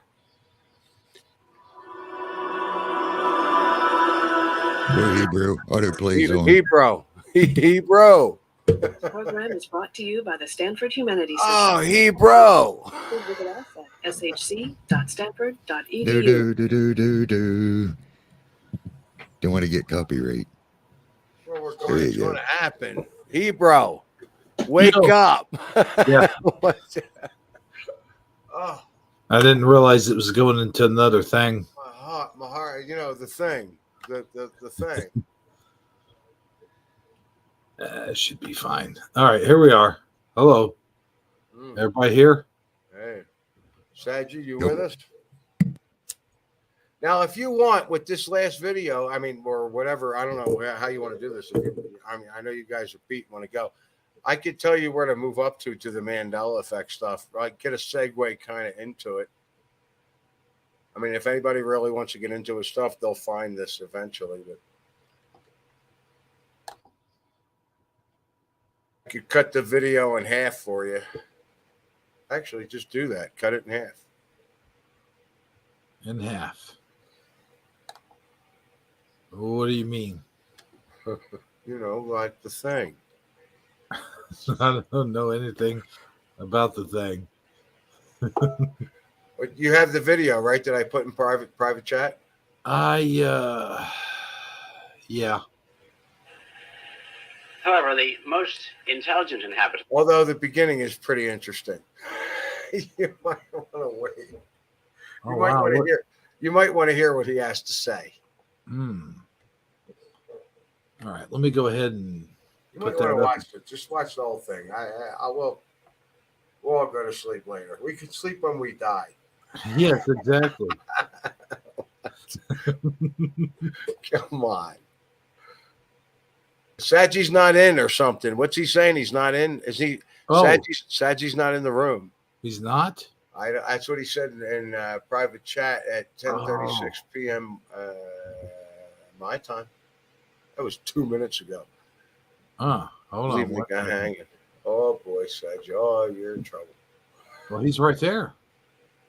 He says he's not in. I don't know. He's right. Right there, right next to me. I see him. Maybe that's an old icon. Sometimes he doubles up. There's none waiting in the background. Yeah, I see him. Okay, thanks, Army. There he is. Armor. I called you Army. So now we got two Sagis. Man, what's better than one Saji? Two Saji. Yeah, the other one will drop out. Yeah. Okay, so which Sagi do I kick out? The one, Don't worry don't about kick kicking the it, one. it'll drop. Yeah, kick the fake guy out. Okay. There we go. Okay.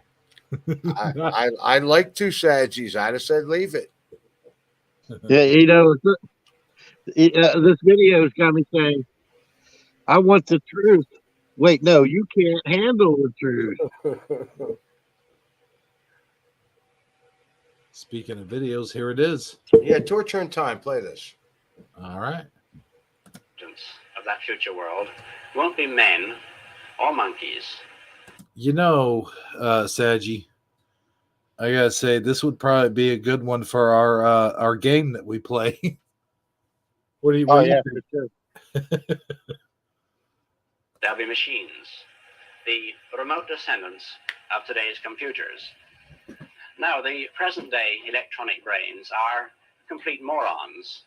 But this I won't agree. be true in another generation.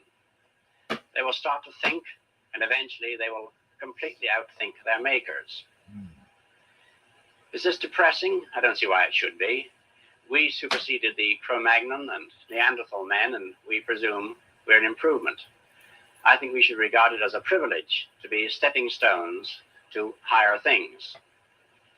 I suspect that organic or biological evolution has about come to its end, and we're now at the beginning of inorganic or mechanical evolution, which will be thousands of times swifter. Now let's guess, which one of the two is he connected to? co-writer of 2001: A Space Odyssey. So it all starts with the monolith, and the movie also ends with the monolith. So let's take a look what they are telling us. You have mankind dying. Let's zoom in on the monolith. You have the moon, the bigger Earth, because there are no continents on it. And then you see another ball with a child in it, with bigger eyes.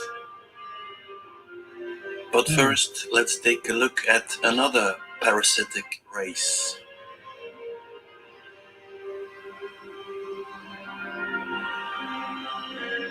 Blech. Blech.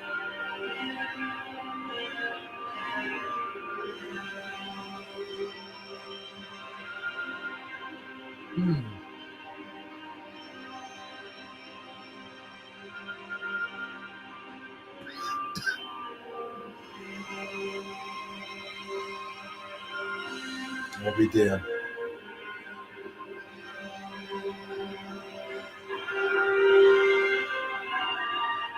Let's take a look at the spider and the larva.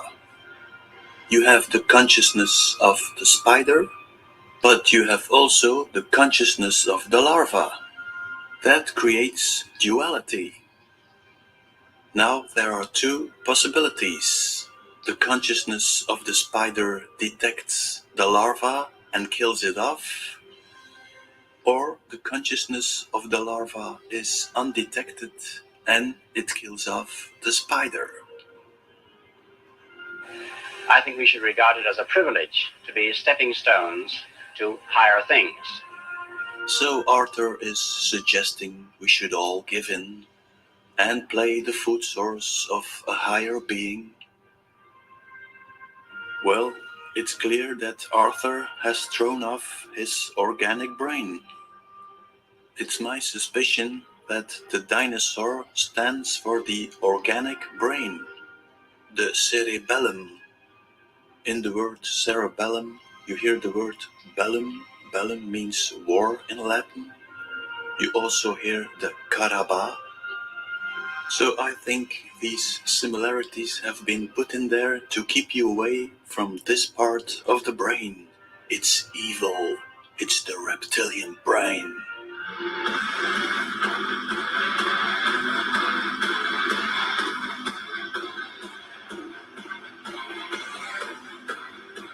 Apparently, the reptilian brain likes heavy metal.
So Arthur surrendered himself completely to the pineal gland system.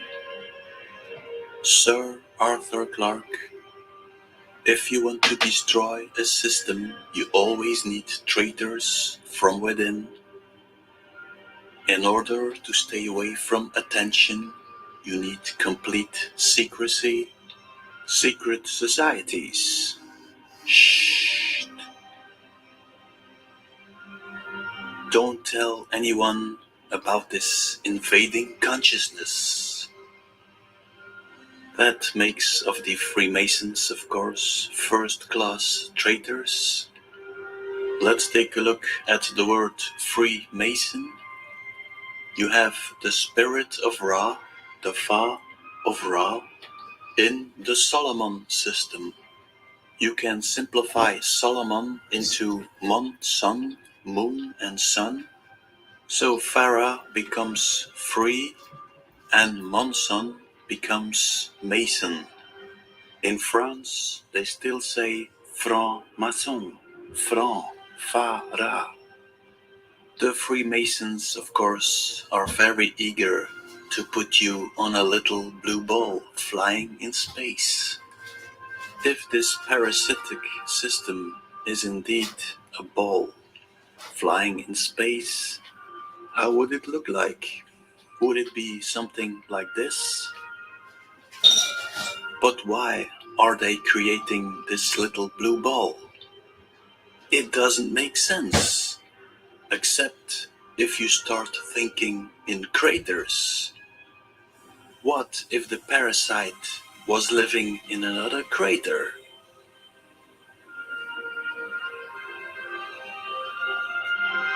Let's say you want to terraform a crater, but you hate water and oxygen. So you send in a supercomputer, God. God starts recreating the firmament, divides the waters, and recreates the home of the parasite, Atlantis. But God also needs boots on the ground. God convinces the most stupid animal of the crater to follow its orders. The word of thought. Now the humans start building the home of the parasite. Welcome to the machine. Interesting. So where is this going to end?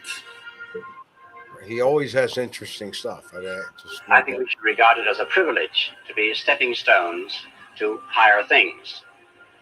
Well, if it is a higher thing, why is it deceiving us? But let's go back to the cerebellum, the place they want us to stay away from. One of my viewers suggested I should take a look at the Museum of Pop Culture. And we would have skipped all this, but it is interesting. I'm glad we didn't. And that brought me to the Space Needle in Seattle. Next to it, I very quickly noticed the labyrinth. But when you take a look at the whole site, you will notice it's another motherboard construction. A recreation of our brain.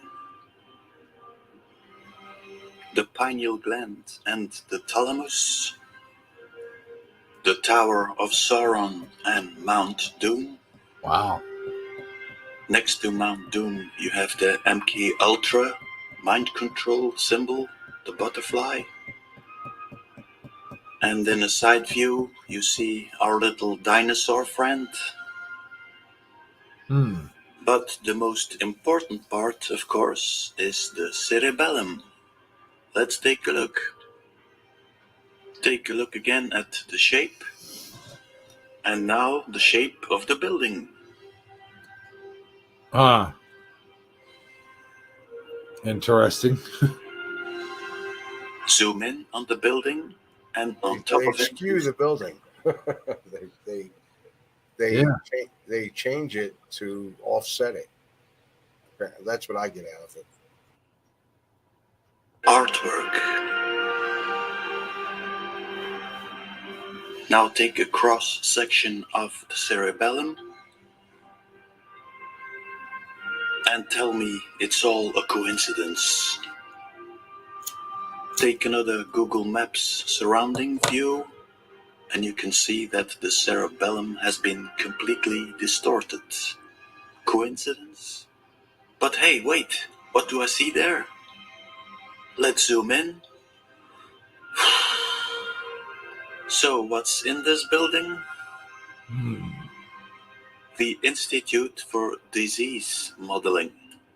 What on earth would you be modeling diseases for? Bill and Melinda Gates Foundation? Do what now? It says Bill and Melinda Gates Foundation. Yeah, I'm laughing the whole time. I'm like, wow.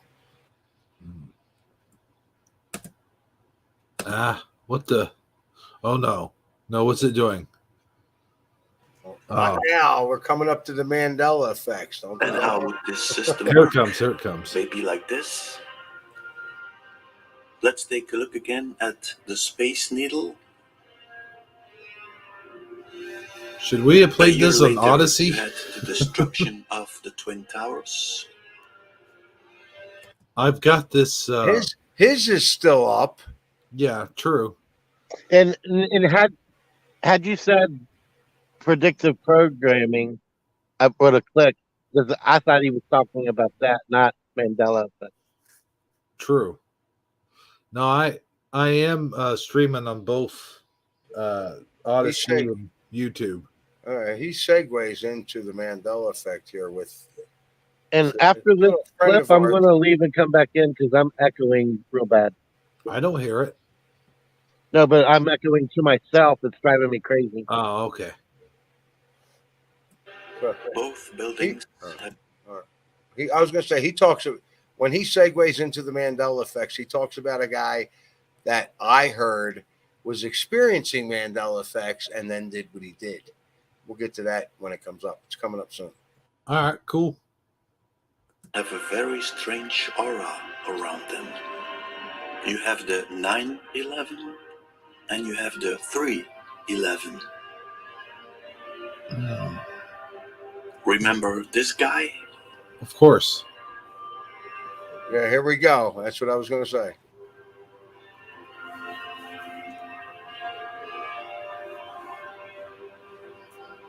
Now, I'm going to go ahead and pause here. Do you? Yeah. When I first... Okay, I knew about this guy. It happened. This was back when I first got into Colorado. Mm-hmm. And I was talking to a friend of mine who was Mandela affected before I was and wouldn't tell me. I'm sitting here telling him, yeah, Paul McCartney's dead. It's some other guy, blah, blah, blah. He wouldn't tell me that he was Mandela affected. Weird. It's in my book. The Holmes thing, he told me, he said, look, this guy was totally Mandela affected, and that's why he went out and did what he did. But I've never heard that anywhere else. It's just a personal little part about it, yeah. So that's just years after it happened. What's that? And pay attention because you're going to see a side of Mr. Holmes I think most people doesn't even know existed. Really? Yeah. It's a whole nother him, right? Shine a whole different light on everything.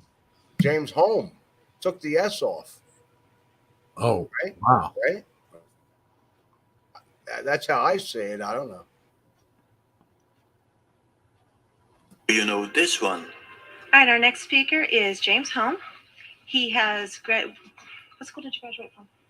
Westview High School. He just graduated from Westview High School and will be attending the University of California, Riverside. He will be majoring in neuroscience. His goals are to become a researcher and to make scientific discoveries. And a major way humans learn is through action and effect relationships. And to simulate this on a computer, we have a key press as an action, and effect is the appearance of an image. And actions and effects have logical progressions through time. That is, effects proceed or seem simultaneous with the actions that cause them, unless we have a temporal order judgment reversal, which I just call the illusion. And in the illusion, the effect seems to precede the action that it causes. So subjectively, you're causing events to happen in the past. And to implement this illusion, we insert a series of gradual delays in between the actions and the effects. So we'd have a key press and then a 10 millisecond delay and then an image appearing, and then a key press and then 20 millisecond, and then an image appears. And we keep doing this over and over again. And it would increase up to around 200 milliseconds. And we do this gradual delay incrementations to adapt the person to modify their perception of time. And then after we modify their perception of time, we completely remove the delay, and this causes the time illusion. And potential applications for this illusion are in reducing car accidents. But it might be possible to increase the reaction times of drivers. Or maybe increase reaction time of football players.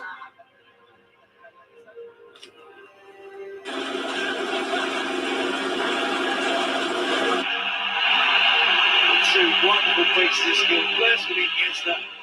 Then we see there. Per la dreta per Xavi, assistència de Xavi, més cap a la dreta per Messi, Messi, Messi, Messi, Messi, Messi, Messi, Messi, immens Messi, encara Messi, encara Messi, encara Messi, encara Messi, encara Messi, encara Messi, encara Messi, encara Messi, encara Messi, encara Messi, encara Messi, encara Messi, gol, gol, gol, gol, gol, gol, gol, gol. Interesting. Any questions? Yes, James. Why are you making that strange movement on your shoulder? Unless we have a temporal order judgment reversal. Temporal order judgment reversal. Temporal order judgment reversal. Any questions? Well, yes, James. We know that television can create a delay in time. And you said... And in the illusion, the effect seems to precede the action that it causes. So subjectively, you're causing events to happen in the past. You create events in the past, subjectively. So that means it's not real. So this animation would have been made after the election of Trump. But for some reason, we saw it in the year 2000.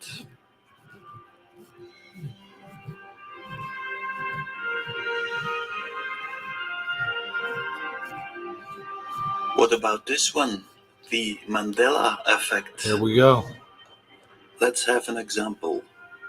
In the year 2000, the VW sign is black, and in Pause it a second. 2015, they change it.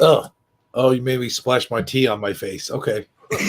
Well, I just wanted to tell people he's not using a real Mandela effect here.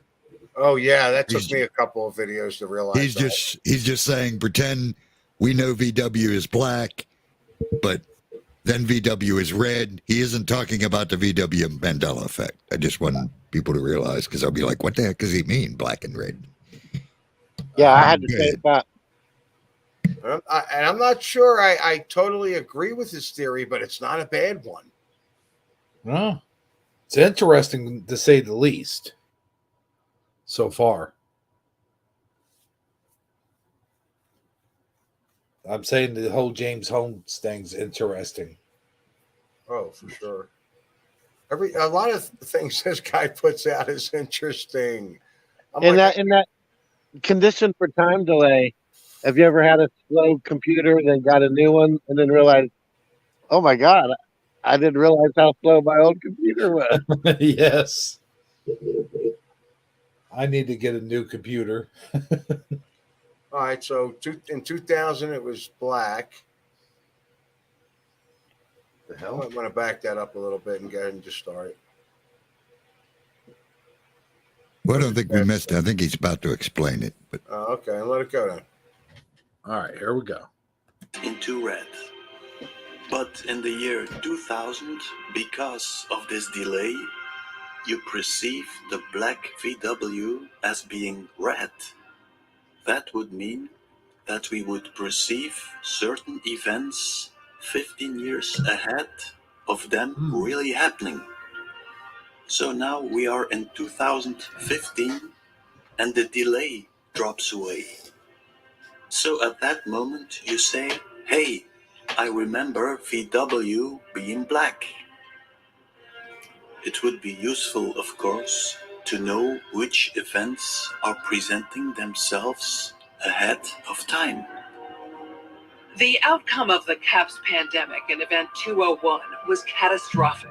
65 million people died in the first 18 months. That's about all he was touching on there with the Mandela effect.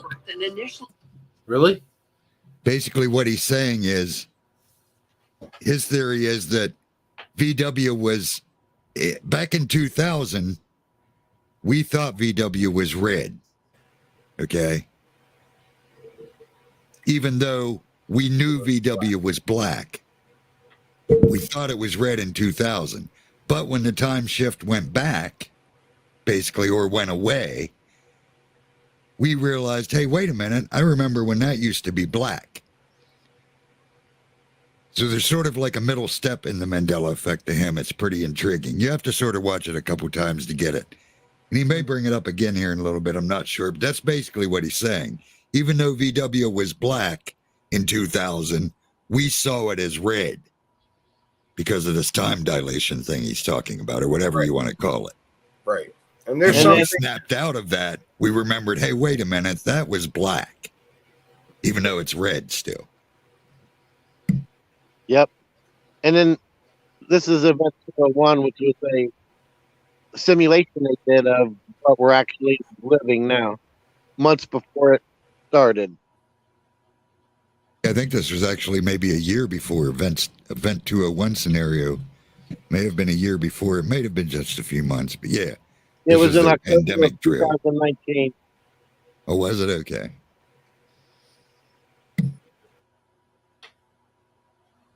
All right. seemed controllable, but then it started spreading in densely crowded and impoverished neighborhoods of megacities. What if some people thought that this was a predictive moment? So Bill thought it was his lucky day. It was going to happen, finally. Any questions? Well, yeah, James, it's something you said on your trial. Let's listen. For the people in the theater, his targets. What do people feel when they're experiencing that? Terror, I would say. Okay. He called what he did a mission. How did he want to be remembered? As mentally ill or different from the norm. How else? Being successful with the mission. The mission?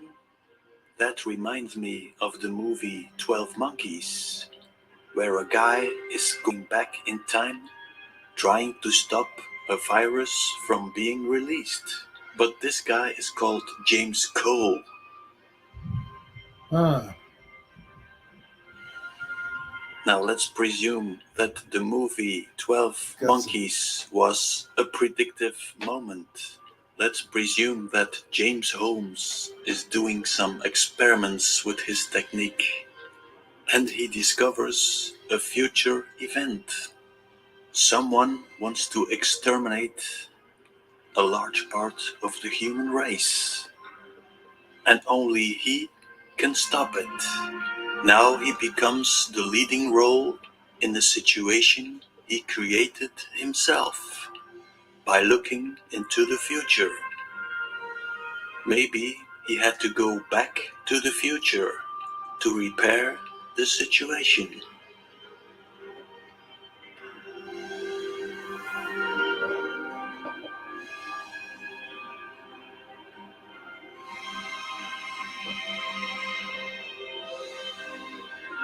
"12 monkeys, 12 zodiac signs.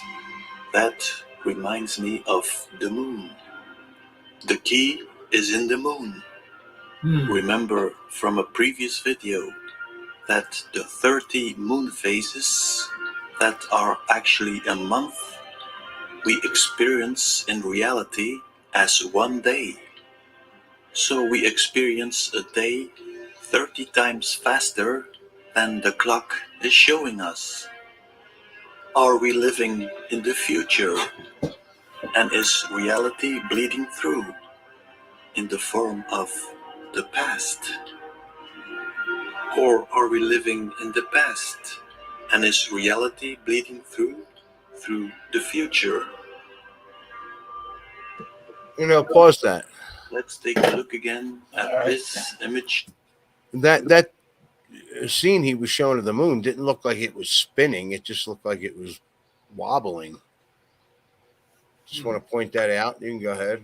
All right. Of the 12 monkeys with a red and a blue camera. That reminds me of the intro of The Prisoner. We are the prisoners. And I think it's all about the eyes, left brain, right brain. And the village, our crater, our brain, is the prison. Take a look at this scene.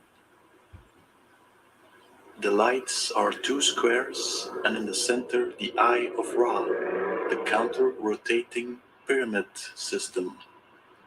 The circle is clearly a reference to our crater, the V shape, the rings of Atlantis.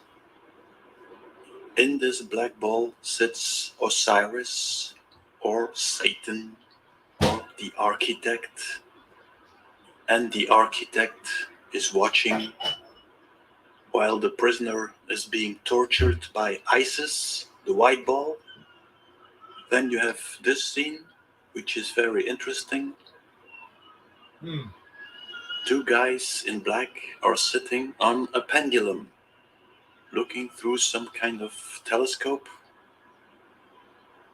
I think this is left brain and right brain, and the two guys are the eyes.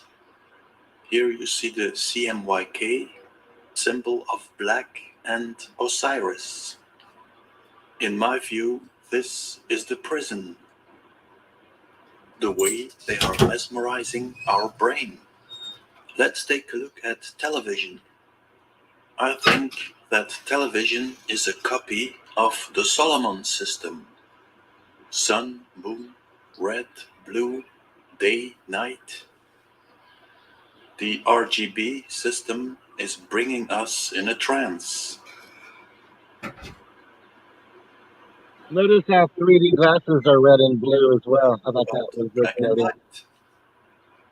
The sun is white, the moon is black. That gives us the checkerboard motif. Checkerboard. Yep.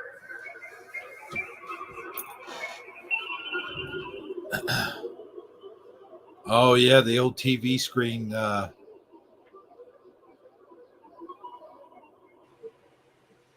you get a system and a system. The first Solomon system is television, telling you what to do. And television is part of the other system, the other controller. That creates a reality in a reality. Ooh. The first I picked a good one. Do what now? I said, I picked a good one. Yeah, this is Squares, and inside prison 1 you have prison 2.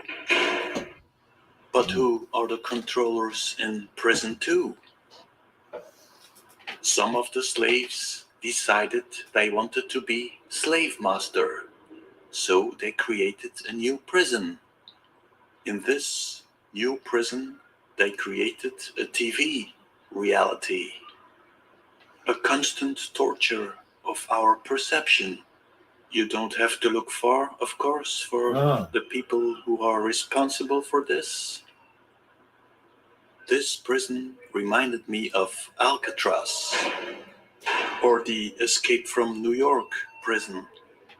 The first prison is the island, our crater, or what's left of it, probably controlled by some extraterrestrial life form. And the second prison on the island, controlled by the ghetto police. Both are using mind control systems, and this gives you a time frame in a time frame.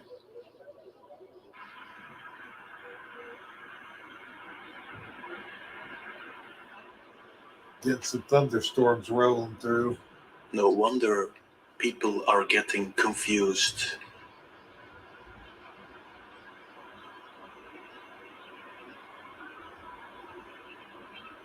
Before I go, let me bring your attention to the channel. You could probably end it. live. He's just promoting it on the Double channel. LMC. You can stop it now. All right, there you go.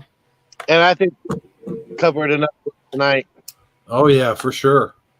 I think it was a great way to end it, actually, on that little Mandela effect topic. Anybody got any comments on that? Because I would just like to say, I think it's interesting what he's saying. I think that's mind blowing. There's some things I'm like, well, that doesn't work with that, and that doesn't work with this, but that's just from my perspective from the time thing. Like, I'm not sure if that works or not. Yeah, I think that it's hard for me to talk because I'm an echo, so I'm just going to pretend I'm not echoing. The predictive programming and the Mandela effect are like distant cousins, maybe. And I say that because they have some correlations where you'll sometimes read something or an author will write something that later comes into fruition almost exactly the way they envisioned it. And then you have Philip, I can't think of his name. His last name, Dick. Anyway, yeah, there is a lot going on there. And there's a lot to explain. Philip K. Dick. Yeah. Yes, thank you. Yeah, but I'm echoing so bad I can't talk right now.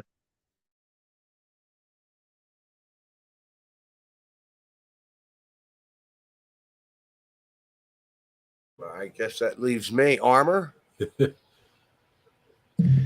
Yeah, I don't have much to say on. I mean, I've said about everything I wanted to say about. I mean, the dude, like you said, he's definitely. I don't know. I found a lot of info into things I was looking into through his channel. Again, I don't agree with everything, or I don't even understand everything he's saying. Right. I feel like he has some sort of a. I'm like, what did I say? I think I said it earlier. He's educated in areas that I'm just not. Plus, he's obviously really good with computers. Yeah. And like I said, if anyone does go and watch more of his videos, especially if you are quote unquote a Christian, you'll realize he obviously hasn't read the Bible because he mixes it up a lot. He's not. He'll say about the Jews leaving Egypt and going to Eden and things like that.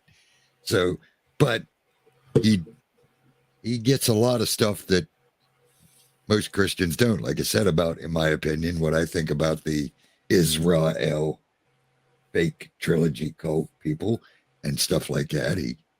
But yeah, I mean, yeah, there's a lot of things that will turn a lot of people off from his material, and that burns me up because I'm like, look, the guy could be totally wrong, but just you totally disregarded him because he said something you don't like. Look, I used to be guilty of that. Not anymore. Now I'm looking in, and this, like I said, it excites me, and I'm like, well, it did. And I'm telling you, right before this show, I was like, you know what? I'm done. I told about 10 people about this thing, and and granted, they could still be looking at it. They might not have gotten it to it yet. They might want to. It might not be their time. I don't know. Maybe they've already looked at it and they just dropped it for whatever reason. I don't know. But, I did get Saji to look at it, and I appreciate that very much. I was shocked to find out that Armor already has looked at this stuff. I think that's amazing. I think it was a perfect match to this show. I think it was done perfectly as far as I want, because I don't necessarily believe any of it. I don't know what I believe anymore, but I mean, it really intrigues me. And the moon thing and infinite land, and why not? Why not? I don't know. Anybody else? I guess that would leave you, Hebro. I guess we're going to end it there.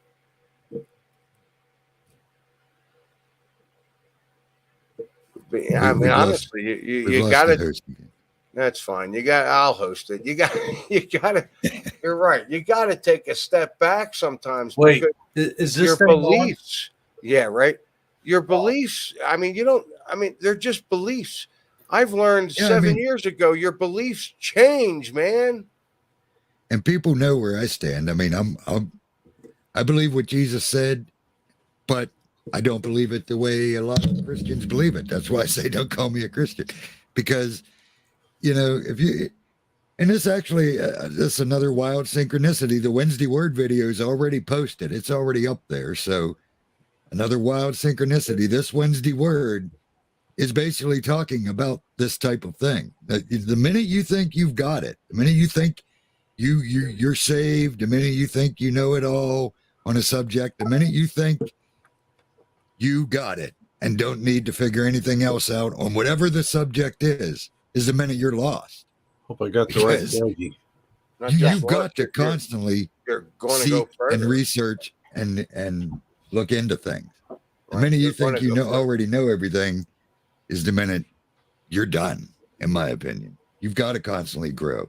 This is a growing process. That's what we're here for, basically, to learn and grow and get into a better relationship with the Father in what I believe in. But whatever you believe in, it's to grow. You've got to grow spiritually. And how are you going to grow spiritually if you already think you know everything? People get filled with the Holy Spirit, but they already think they know the Bible because they went to Grandpa's church and great-grandpa's church and Daddy preached there, and I will someday. So I already know everything there is to know about God. I just got to tell everybody else about it. Well, that's how I know they're gone. They're done. Right. I can't even begin to know everything there is about God. You can't even know who he is, let alone everything about him. So, yeah, too many people get stuck into a loop and don't even realize it. And they'll defend that belief to the end. But like you said, Susso, that belief's just a belief. And if you're going to rely on proof, well, then, in my opinion, Father's a spirit. So it's pretty hard to prove spiritual things. You've just got to experience spiritual things. And I know that there's more to the world than what they tell us or that we currently believe. And the only way you're going to gain that higher level of consciousness, awareness, spiritual awakening is by seeking those answers to those questions. So I think it's great that you were able to come on, Armor. I was glad that Susso was able to be here. I think we had a great show. I hope everybody enjoyed it, and I'm echoing so bad I'm going to shut up now. I'm just having so much fun playing with my avatars. Yeah, it's been an excellent show, and thanks Susso and Armor, you guys, for coming on. And it's been a great Shifty Sunday, guys. This is one of the best Shifty Sundays we've had in a really, really long time. I mean, I got to admit, I'm glad I talked to you, Susso, about it. When we did our What the Dub game, and you came in. When's that going again? We should do one right now. No, I don't think we can. Going what to bed? I got to get up early and I got a bunch of appointments tomorrow. A bunch of snow outside. I don't know. All right. It is coming down out here. Whew. Just lost my satellite signal. I'll notify you, Susso, when the next one is. Do that. That's fun. I really enjoy that. The other thing is we might start a new game of kind of like Name That Tune. I think we'll do it. I think we'll do that on Fridays or something. I don't know. But yeah, Thursdays is when we play What the Dub mostly. All right, cool. I'll try and make that. I don't know what days I have off. It's been so busy, although I think I am off next Thursday. Cool. Right. Do you want to put up one of the shots of the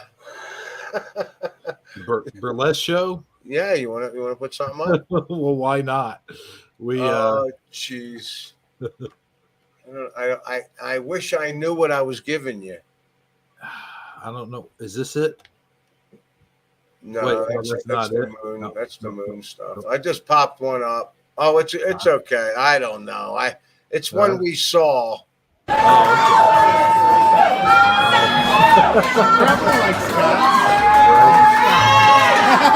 I'm sending this to my mother. Stop. Now it's all Hi, right. say hi, Mom. Hi, Mom. Hi, Flo.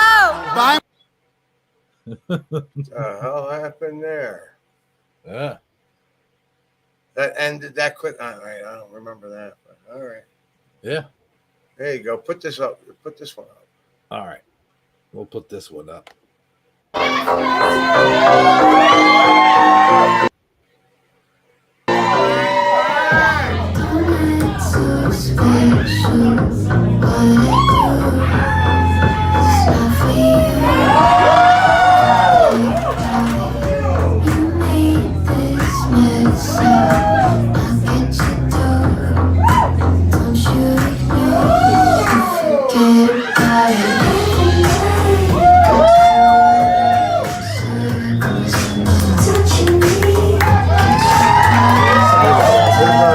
Shifty Sunday fan right there. I'm gonna make that right.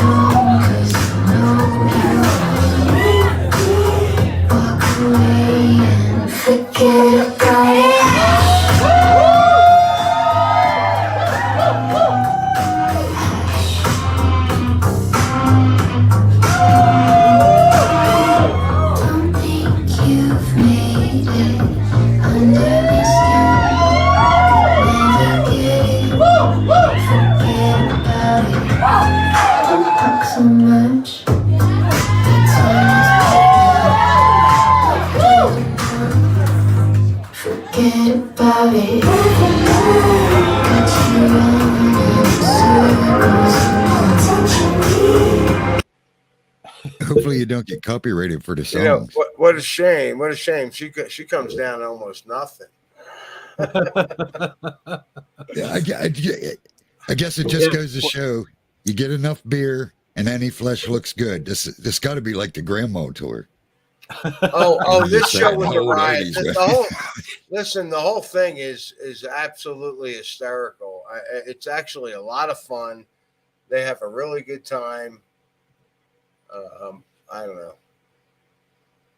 Well, what an awkward time for your wife to show up and chat, Hebrew. Right. Just as we're watching the burlesque show. Oh, it was fun. It was a great time. Honestly, I'll tell you, the only things I remember are the things I see in video. So, it just occurred to me this whole time we've been on the air, I never did a shout out. That's going to be a long list. Yeah. I popped up another burlesque video if you want. I don't know. You could show. Well, dudes, I got to bounce because I do got to get up early and I got to Same take my here. uncle to an If you guys appointment. want to keep it going, go right ahead. No, I'm gonna go ahead and call it quits. This is a great show. Let's not ruin it. All right. Let's we'll do more of that the next time you're on, Susso. Maybe we'll do a Taco Tuesday or something. What for the crater stuff? No. Just a relaxed show. Just show your bar stuff, you know? Oh yeah, that'd be fine. Whatever. Yeah, maybe if Tuesday, sure. I don't know. I'm usually at the Hot Springs on Tuesday, smoking a cigar. Got to enjoy physical reality when I can. Yeah, when you can. All right. Well, that does it for Shifty Sunday. Thanks, everybody, for being on. Thanks again, Armor, for popping in and hanging out with us. We appreciate it. Absolutely. Susso, thanks for doing this, man. It was awesome. Very entertaining show. And thanks everybody in chat who showed up and stuck around for as long as you guys did. And we will see you guys next time. The next show will be Taco Tuesday. And I want to do one little plug here. I know Armor won't do it for himself, so I'm going to go ahead and y'all already know this, but check out his Wednesday word. It's on Wednesdays at 9:00. And so, 9:00. I did sort of plug it because I said about the synchronicity of this Wednesday word talking about AM or PM? PM. PM. Oh, PM. 9:00 PM Wednesday. Yeah, I'll be there. I want to hear it. I want to hear it now that you're telling me it's all synchronistic to it. Sure. Yeah, it sort of syncs to this. I mean, it definitely says about not thinking you know it all. That's sort of, yeah. You don't want to go there. Yeah, that's want to be open-minded, basically. That's the whole point. Whatever. Let's not get into that. All right, Hebrew, say goodnight. Okay. Good night, Hebrew. Oh, shit. No, you didn't. I had to, man. I had to.